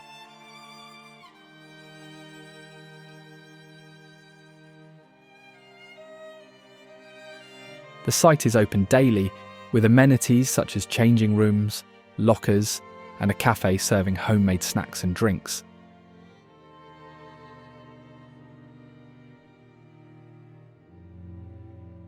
Hornopiren is a small town and ferry port in the Los Lagos region.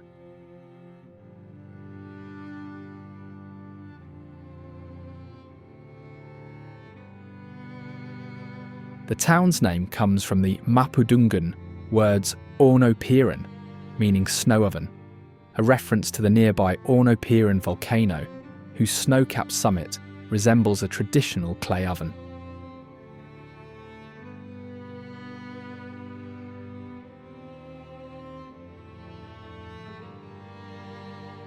Historically, Hornopiren developed as a fishing and logging community, with its port providing access to the fjords, islands and remote settlements of northern Patagonia.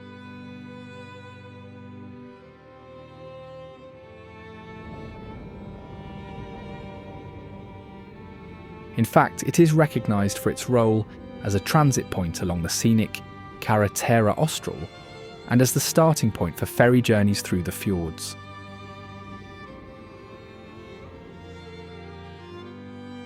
The town is a supply centre for travellers continuing south by road and sea, or heading into Hornopiren National Park.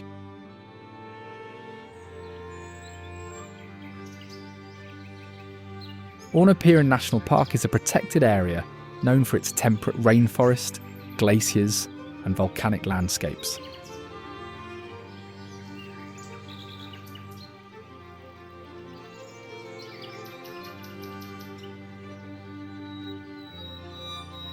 The park covers a vast area of Andean foothills and is dominated by the Hornopiren volcano, which towers above forests of alacer, coigüe, and lengar trees.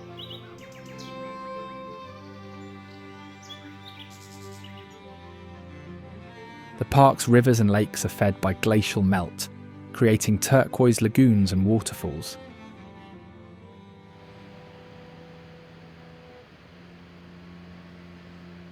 Hiking trails lead through ancient forests to viewpoints overlooking glaciers and volcanic peaks.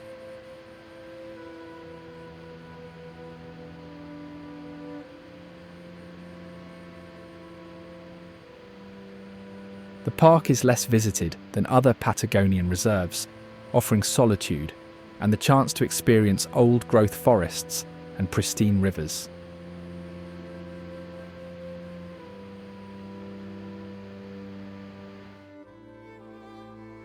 Calbuco Volcano is a stratovolcano in the Los Lagos region, renowned for its steep profile and history of explosive eruptions.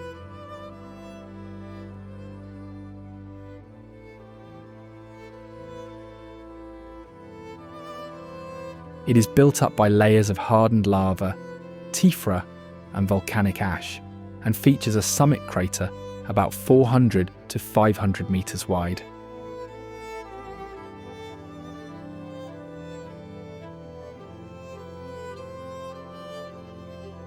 The volcano's lavas are typically andesitic, containing intermediate levels of silica, which leads to viscous lava that does not travel far from the crater.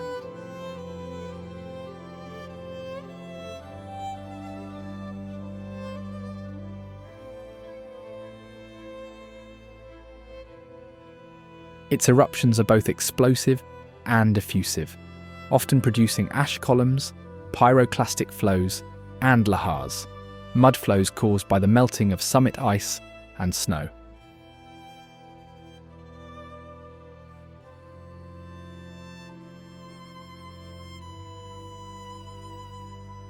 The most recent major eruption occurred in April 2015, when the volcano erupted with little warning, sending an ash plume over 15 kilometers high and prompting evacuations in the surrounding area.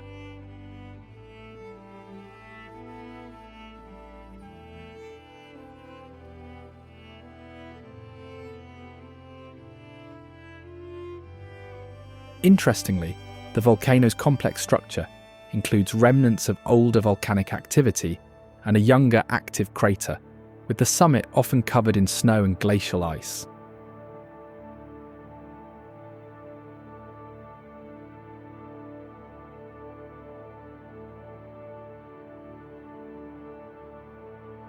Colbún Lake is the largest artificial reservoir in Chile, created in the 1980s by damming the Maule River for irrigation and hydroelectric power.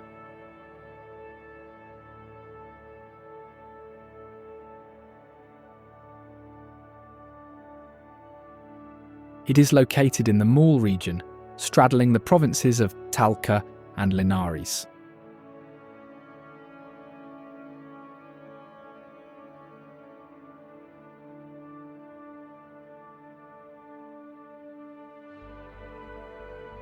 The area has a Mediterranean climate, with hot summers and cold winters, making it a year-round destination for visitors.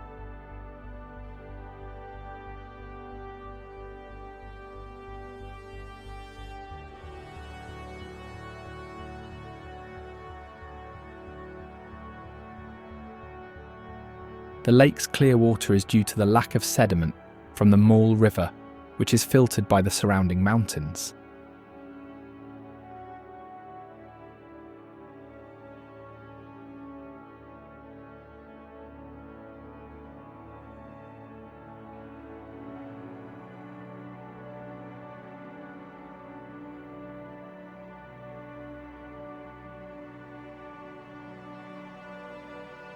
Viña del Mar is a coastal city in central Chile, widely recognised for its long sandy beaches, manicured gardens, and lively cultural scene.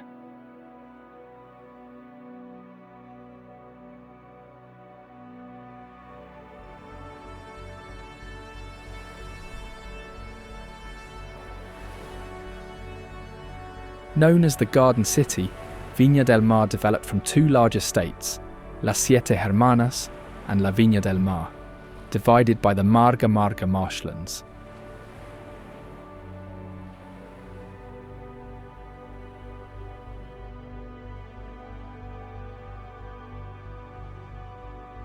The city's name, meaning Vineyard of the Sea, reflects its origins as farmland and vineyards before urban growth began in the 19th century.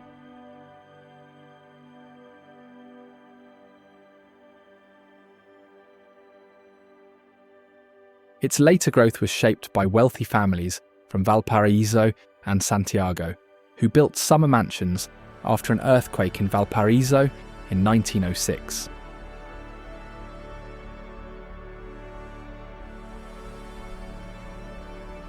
Wolf Castle is one of Viña del Mar's most iconic landmarks, perched on a rocky promontory overlooking the Pacific Ocean.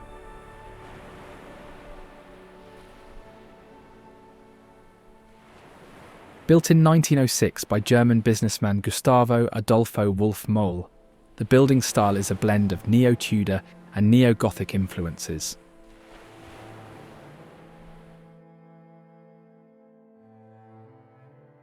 Over its history, Wolf Castle has served as a private residence, a naval museum, and a museum dedicated to writer Salvador Reyes.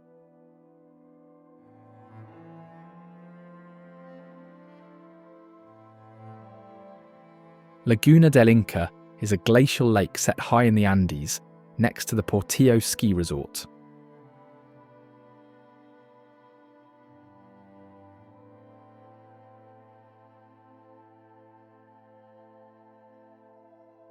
The lake sits at about 2,800 metres elevation and is fed by snowmelt and glacial runoff, which give it its vivid colour.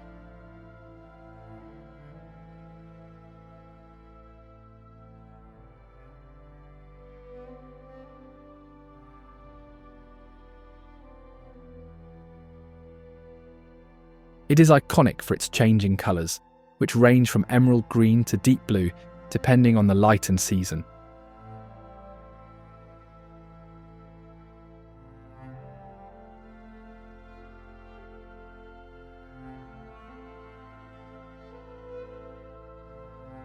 Historically, it was considered sacred by the Inca, who held rituals in the area and left behind artifacts and ruins.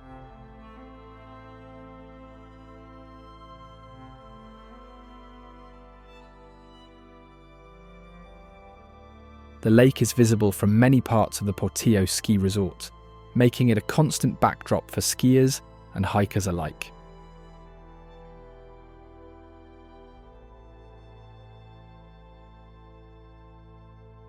Centro de Ski Portillo is one of South America's oldest and most renowned ski resorts, located right beside Laguna del Inca.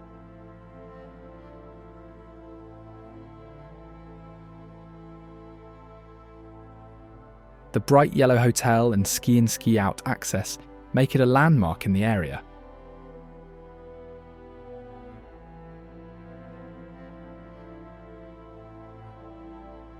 The resort features a range of ski runs for all levels, with off-piste terrain for advanced skiers and a history of hosting international ski teams and world championships.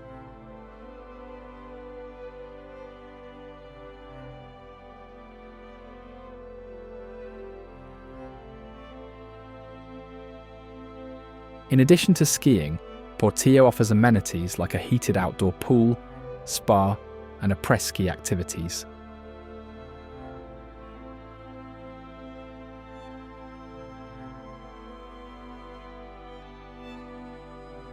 Constitución is a coastal city located along the Pacific Ocean, renowned for its unusual rock formations along the coast.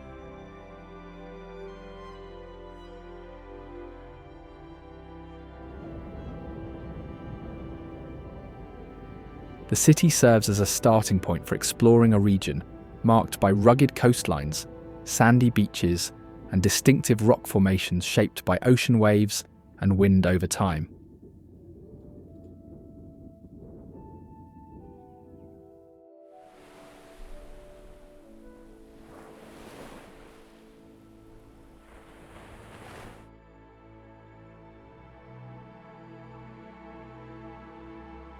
Mirador Piedra del Elefante is a viewpoint near Constitución that provides panoramic views of the coastline and its rock formations.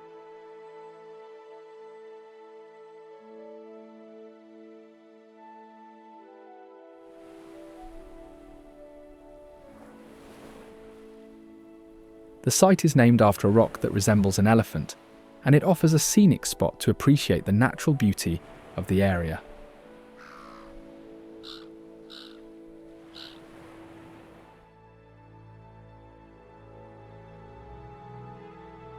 Lago Lonquimay is one of the largest lakes in the region that offers stunning views of its surrounding volcanoes, including Osorno and Calbuco.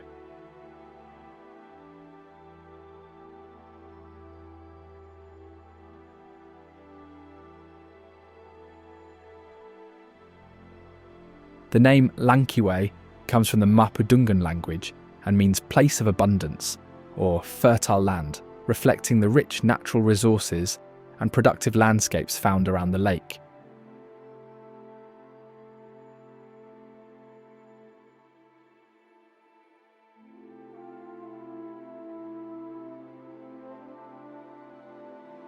The area developed as a hub for agriculture and tourism, with towns like Puerto Varas growing in importance along the lakeshore.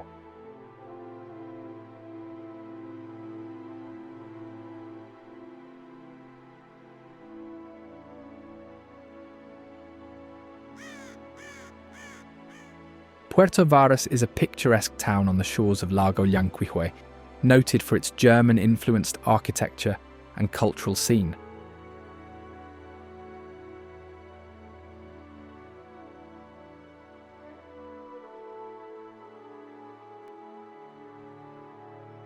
Additionally, the town provides access to nearby national parks and natural attractions.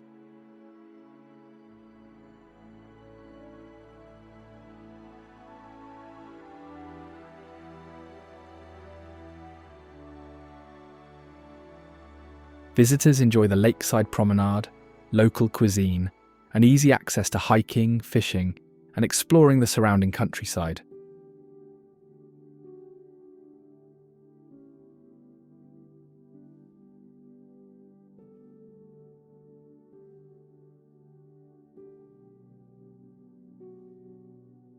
Puerto Varas is also known for its festivals, artisan markets, and welcoming atmosphere.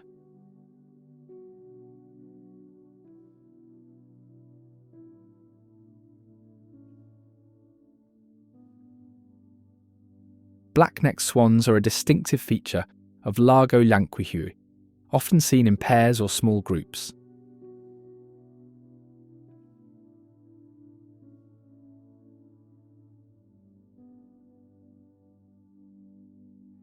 These large waterfowl have white bodies and striking black necks, making them easy to spot as they glide gracefully across the lake and nearby wetlands.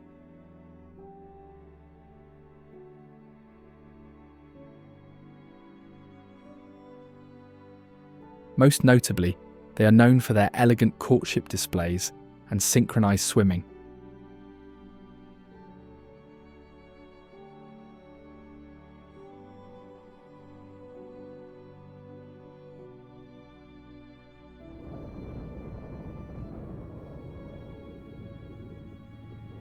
Ancud is a port town on Chiloé Island, known for its historical forts and proximity to unique wildlife.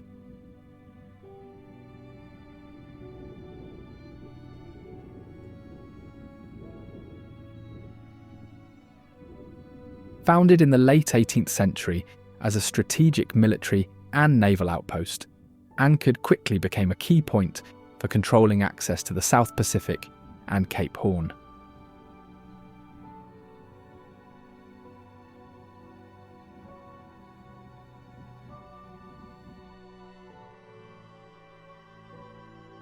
In fact, it was established as a fortified city in 1768 to protect Spanish interests, and became the capital of the archipelago until the 1980s.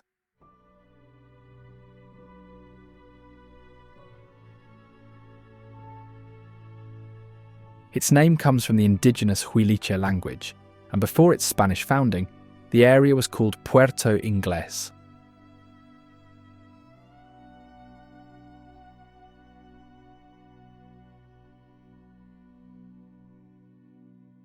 Fort San Antonio, built in the 18th century, is the best preserved part of Ancud's fort system.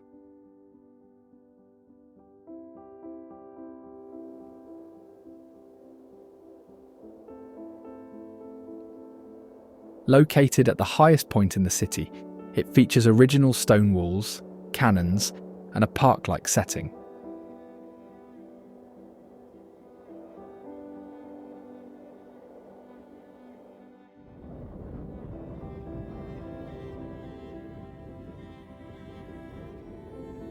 The site is free to visit and often hosts local vendors and craft fairs, often making it a community gathering place.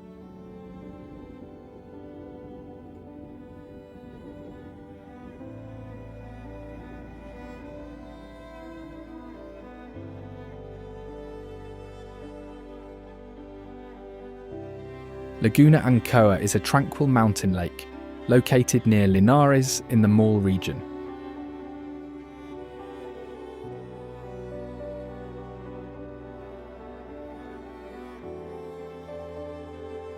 It is part of a larger watershed that supports agriculture via irrigation in the region, with water levels influenced by seasonal rainfall and snowmelt.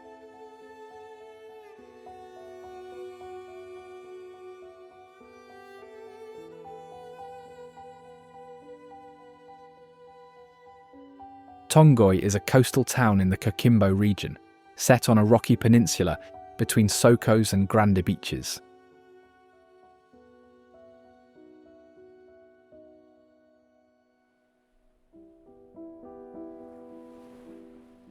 The first inhabitants were the Diaguitas, who mined copper and farmed the land, and the Changos, a nomadic fishing people who crafted rafts from sea lion leather and fished with bone harpoons.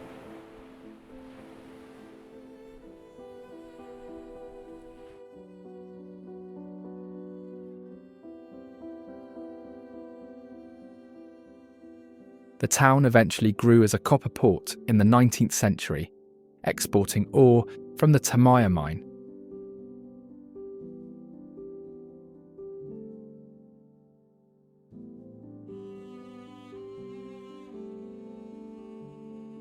A railroad and smelting facilities were built to support the industry, and Tongoy was officially declared a port in 1839.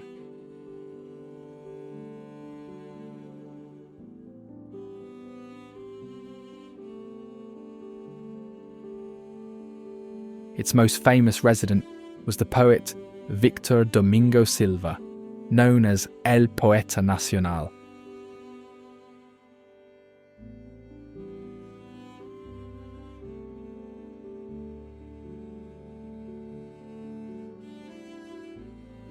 Today, it is most well known for its tranquil beaches and fresh seafood, particularly local shellfish and ceviche, served in restaurants along the waterfront.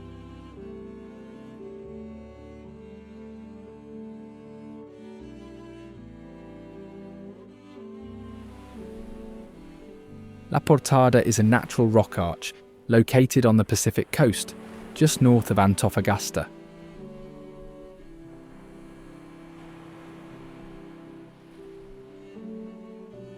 Its name, meaning the gateway, reflects the large, arch-shaped openings sculpted by wind and ocean waves over millions of years.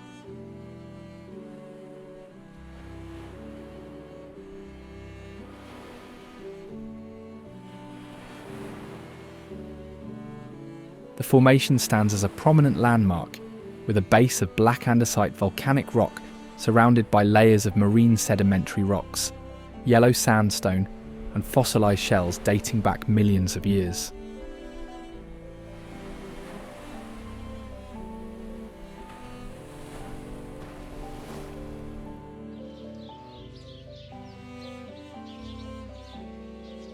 Parque Nacional Conguillo is a protected area in the Araucanía region, known for its ancient Araucaria forests and the active Lima volcano.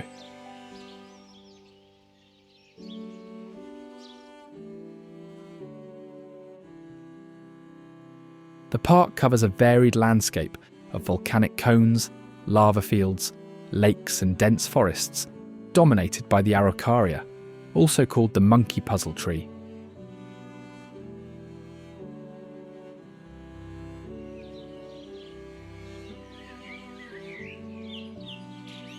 These trees are slow-growing and can live for over 1,000 years, making the forest one of the oldest living ecosystems in the region.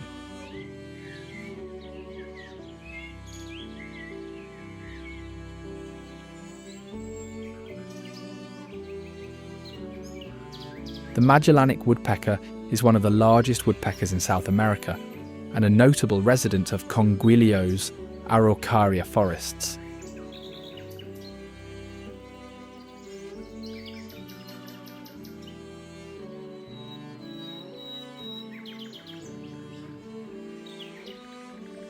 It has distinct black plumage, with a bright red head in males, while females have a black head with white markings.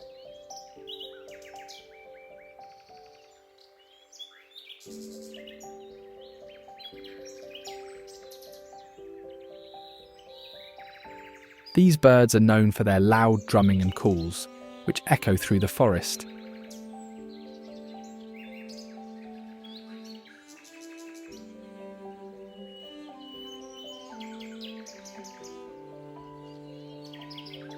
They feed mainly on insects found beneath tree bark, using their strong beaks to peck and pry.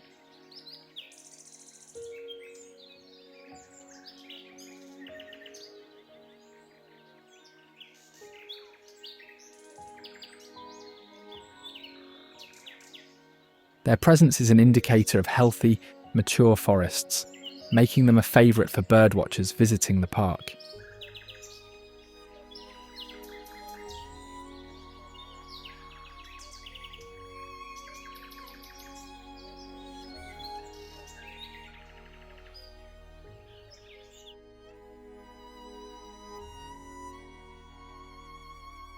Santiago is the capital city, situated in a valley surrounded by the Andes Mountains.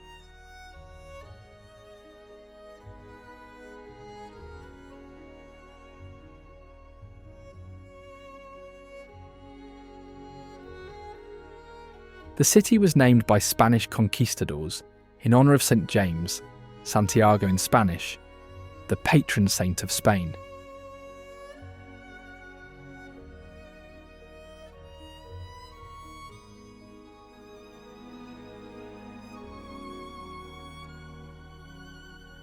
Founded in the 16th century by Pedro de Valdivia, Santiago has grown from a colonial settlement into a major metropolis and serves as the political, cultural, and economic centre of the country.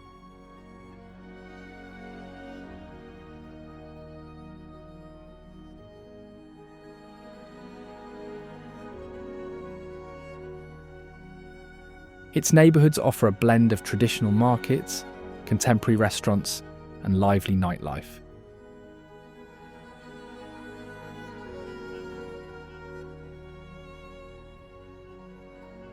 The city's location also provides easy access to ski resorts in the Andes and vineyards in the surrounding valleys.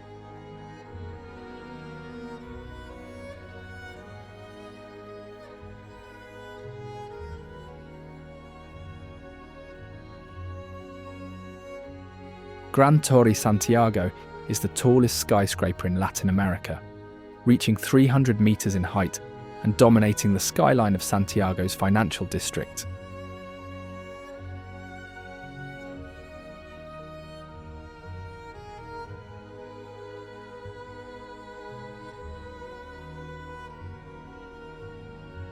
Also known as Gran Torre Costanera or Costanera Center Torre dos, the building stands out for its modern design, earthquake-resistant engineering, and as a symbol of the city's economic growth.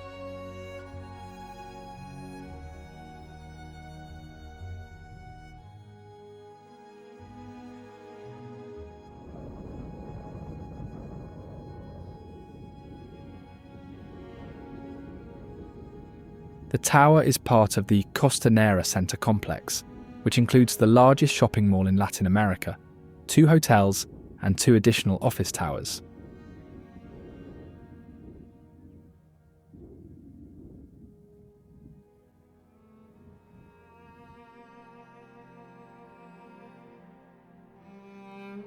La Moneda Palace is the seat of the presidential office and a symbol of political power in Santiago.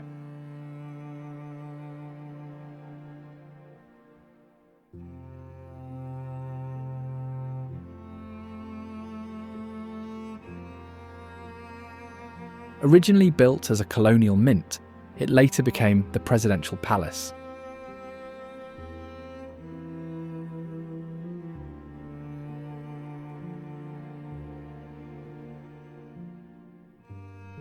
The neoclassical building was completed in the 18th century and has witnessed significant historical events, including the 1973 military coup.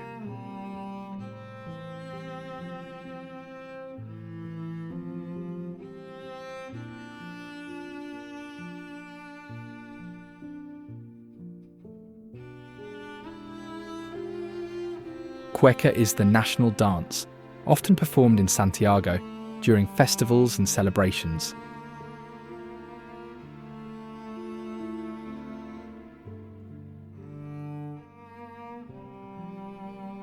It is a lively courtship dance involving handkerchiefs, foot stomping, and coordinated movements between partners.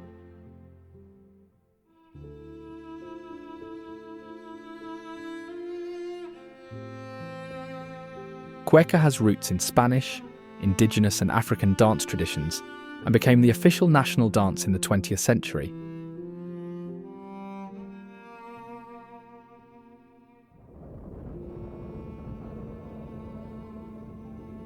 Cerro San Cristobal is a 300-metre hill, located in Santiago's Metropolitan Park, named after St. Christopher, the patron saint of travellers.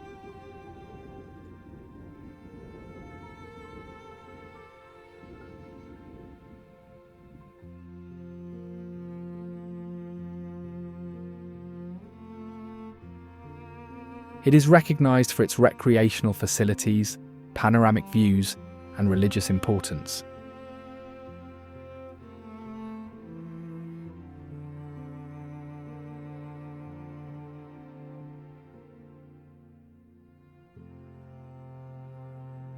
It features a zoo, a cable car, and at its summit, a 22-metre statue of the Virgin Mary.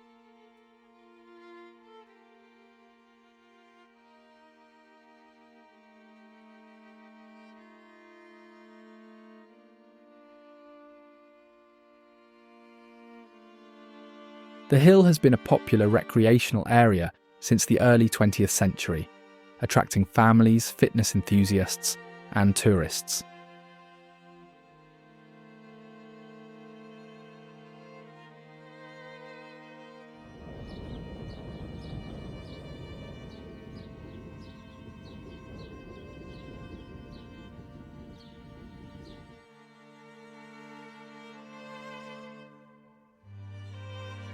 The Templo Bahá'í de Sudamérica is a remarkable modern temple on the outskirts of Santiago, known for its unique architecture and spirituality.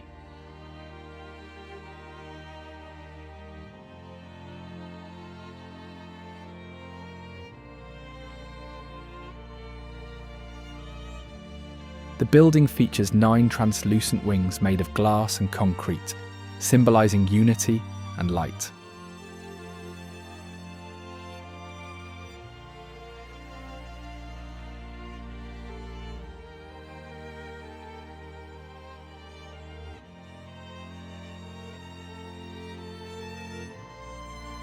Completed in 2016, it serves as a place of worship and meditation.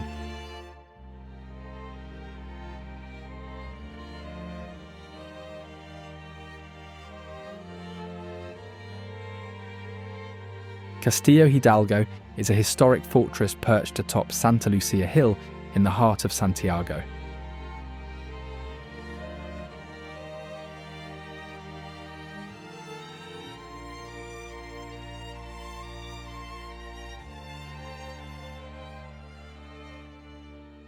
Built in 1816 by order of Spanish governor Casimiro Marco del Pont, its original purpose was to defend the city against potential invasions during the Chilean War of Independence.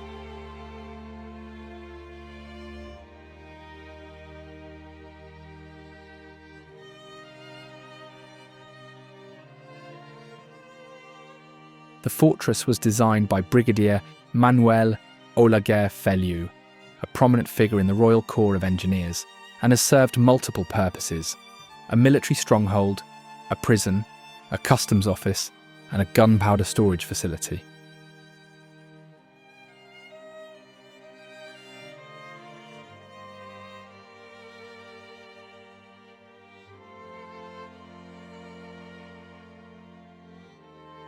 In the late 19th century, it became the site of a historical museum, hosting the exhibition of colonialism under the direction of Benjamin Vicuña Mackenna, who led the revitalization of Santa Lucia Hill.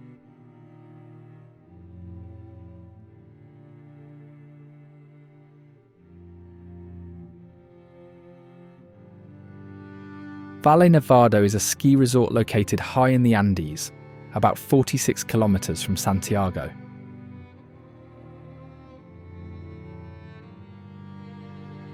Its name means snowy valley, a reference to the reliable snowfall and high-altitude terrain that define the area.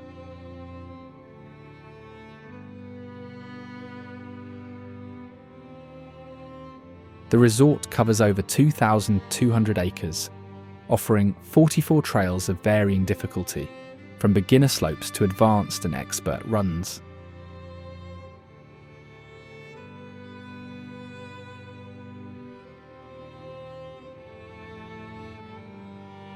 It features 17 lifts, including the Andes Express, the region's first high-speed detachable quad chairlift, and the country's only gondola, which transports skiers efficiently up the mountain.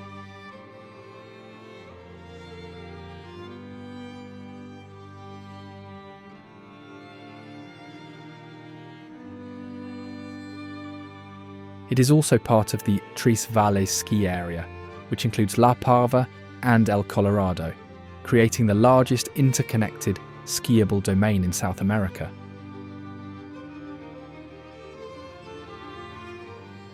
Established in the late 1980s, Valle Nevado was designed to bring world-class skiing and snowboarding to South America, and it remains the largest and most modern ski centre in the region.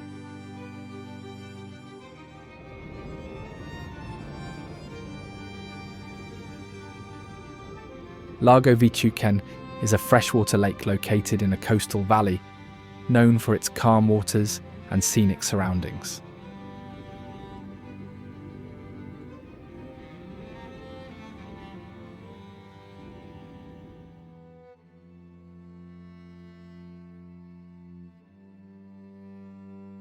It supports a variety of aquatic and bird species, attracting nature enthusiasts and those seeking quiet outdoor recreation.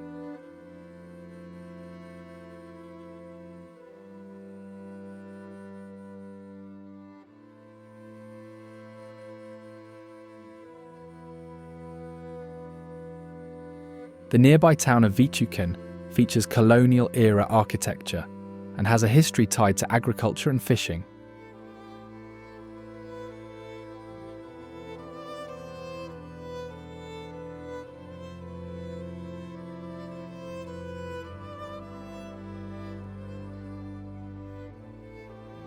The lake has served as a centre for local festivals and cultural events, reflecting the traditions and customs of the region.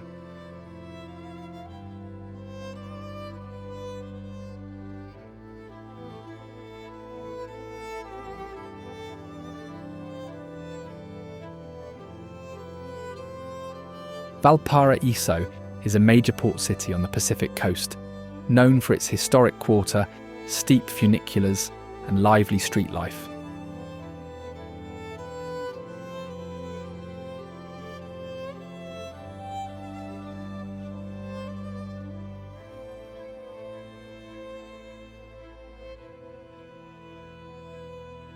The city's name comes from the Spanish town of Valparaíso de Arriba, chosen by conquistador Juan de Saavedra when he arrived in 1536.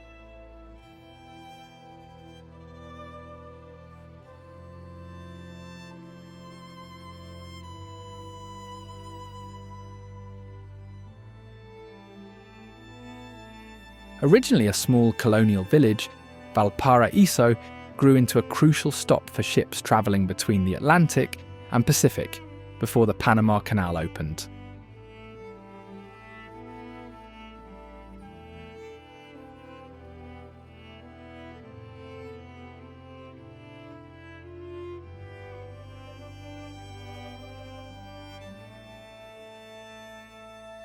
Its bay and steep hills shape the city's development, with colourful houses clinging to slopes and a labyrinth of alleyways and stairways connecting neighbourhoods.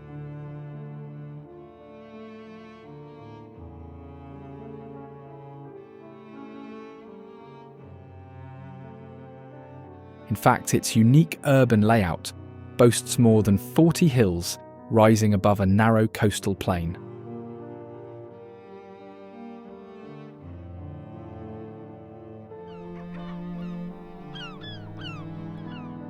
Interestingly, it is home to Latin America's oldest stock exchange and the world's oldest Spanish-language newspaper in continuous publication.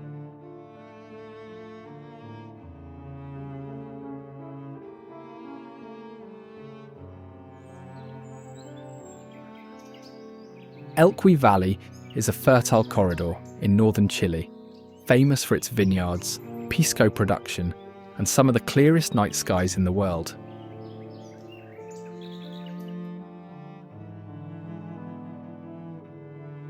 The valley is carved by the Elqui River and its tributaries, creating a ribbon of green fields and terraced vineyards amid arid mountains.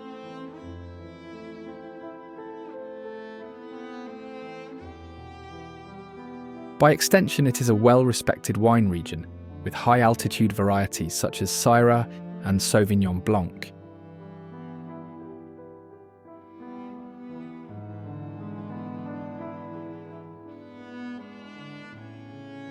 Additionally, it is the heart of pisco production, with its distilleries and family-run pisqueras inviting visitors to learn about the process of turning muscat grapes into the region's most famous spirit, with tastings and tours that showcase both industrial and artisanal methods.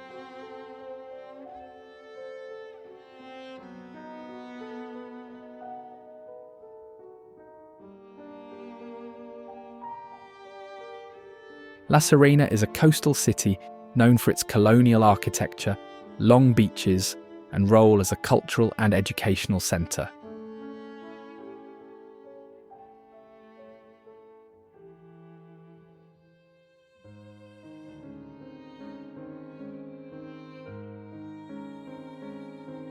It boasts its historic charm, with white-walled, red-tiled colonial architecture that gives the city a distinctive look.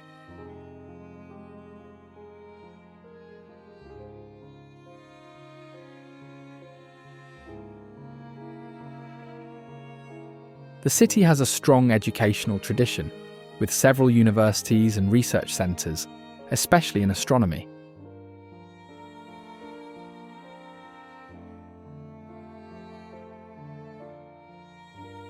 Located along La Serena's coastline is the Faro Monumental de la Serena.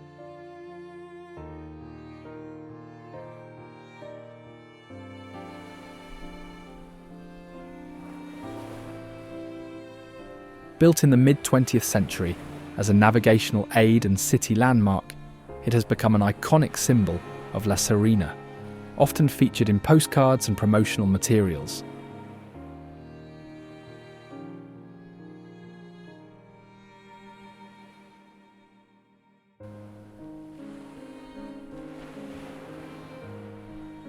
It is known for its distinctive red and white stripes and its location near the city's main beach.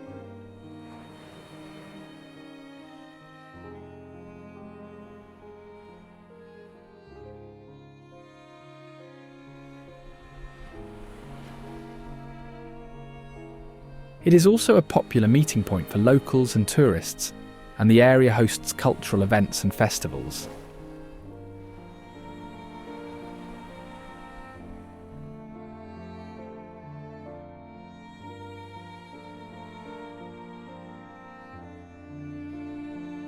Lonquimay Volcano is a striking stratovolcano in the Araucanía region, known for its classic conical shape, snow-capped summit, and dramatic volcanic landscapes.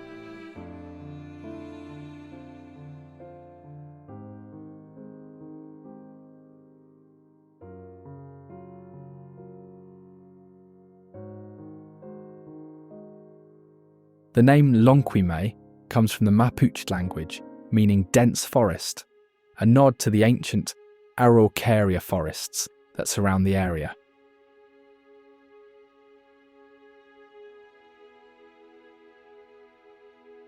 Rising to 2,865 meters, the volcano is located within the Malalcahuelo-Nalcas protected area, close to the town of Malalcahuelo and the Portillo Ski Resort.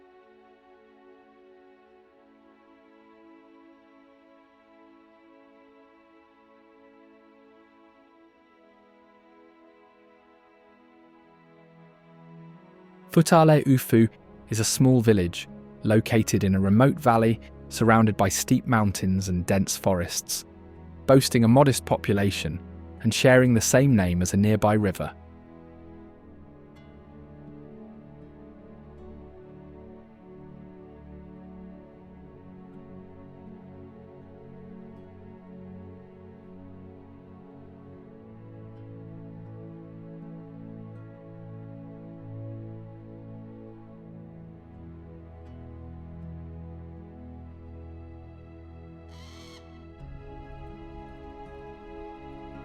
The Futale Ufu River is renowned for its powerful rapids, clear turquoise water, and stunning canyon scenery.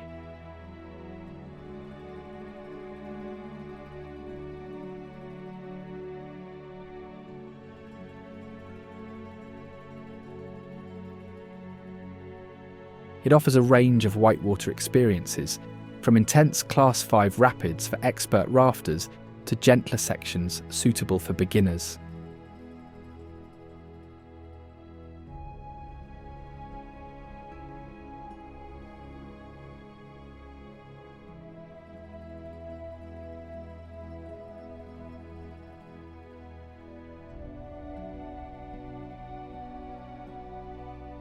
The Andes Mountains are the world's longest continental mountain range, stretching over 7,000 kilometers along the western edge of South America and passing through 7 countries.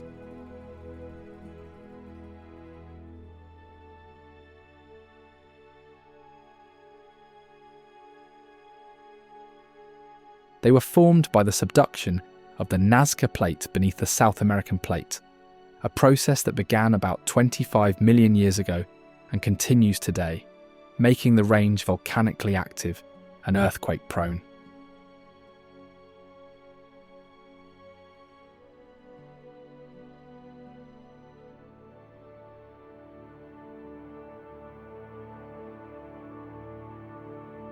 Historically, the range was the stronghold of the Inca and earlier cultures, who adapted to the extreme conditions with innovations like terrace farming and road networks.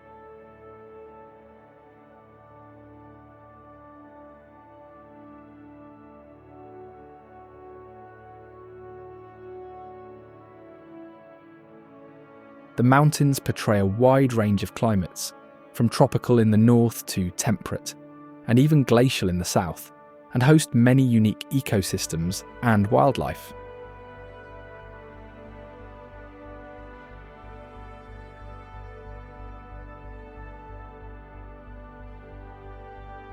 In fact, they are the source of the Amazon River and home to Lake Titicaca, the highest navigable lake on Earth.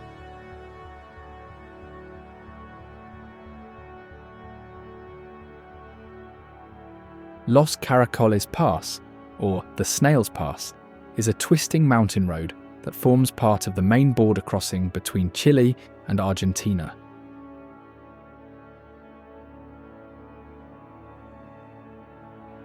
Located high in the Andes, this section of Ruta 60 features more than 20 steep hairpin turns as it climbs toward the Cristo Redentor Tunnel at over 3,000 meters elevation.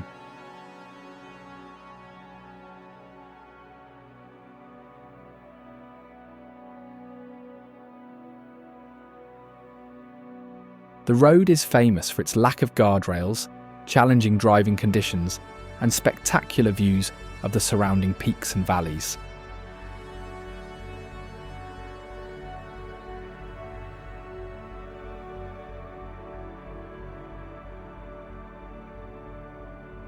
The Chilean side of Los Caracoles is particularly steep and winding, requiring careful driving, and is often used by long convoys of trucks and buses.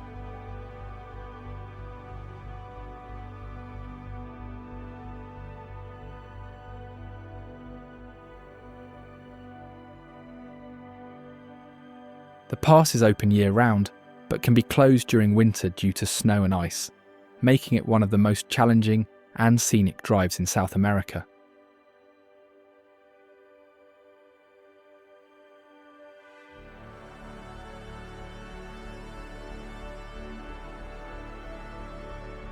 It also leads to the Portillo Ski Resort and offers views of Aconcagua, the highest peak in the Western Hemisphere.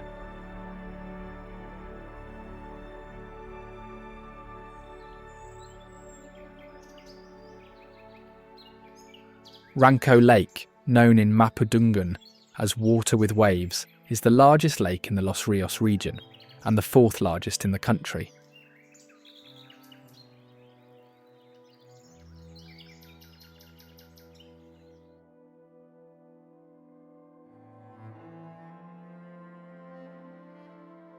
Its basin has been inhabited since ancient times by the Huilicha people, who relied on fishing, gathering and agriculture for their livelihood, and its shores are still home to around 30 indigenous communities.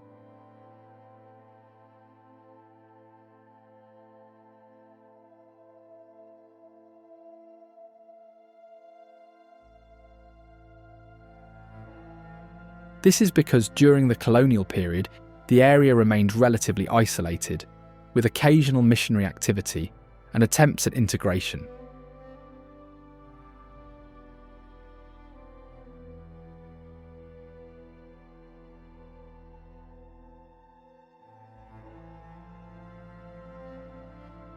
The lake has a complete coastal road, allowing visitors to circle its entire circumference and explore its many islands, most of which are dotted with summer houses.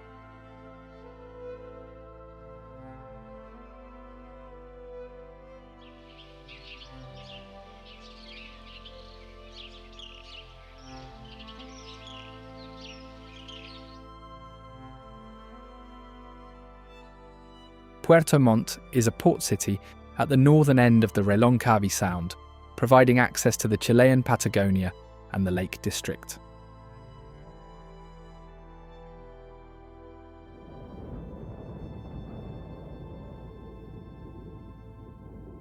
Its location was chosen for its proximity to the open sea and as an entrance to Lake Lonquimay, which made it a strategic point for trade and travel.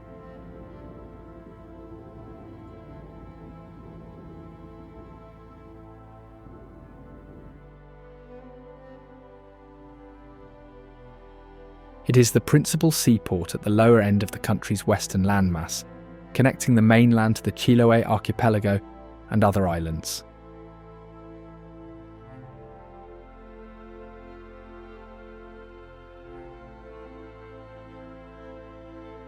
The city is also famous for its salmon aquaculture industry, ranking among the world's largest producers, with hatcheries and packing plants located in and around the city.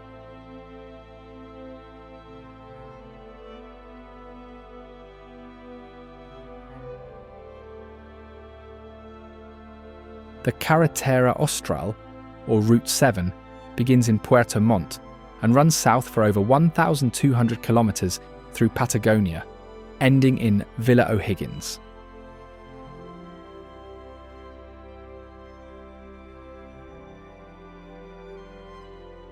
Constructed in stages starting in the late 1970s, this road was designed to connect remote communities and open up access to some of the most rugged landscapes in the region.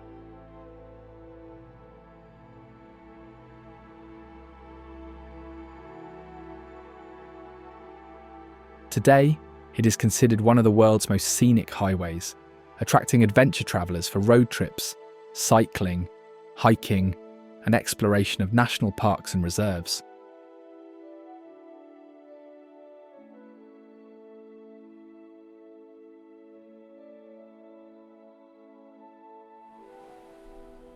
This is Chile, a land of hidden wonders and remarkable architectural marvels. Now, if you don't want to miss the most unreal wonders of Louisiana, check out this video.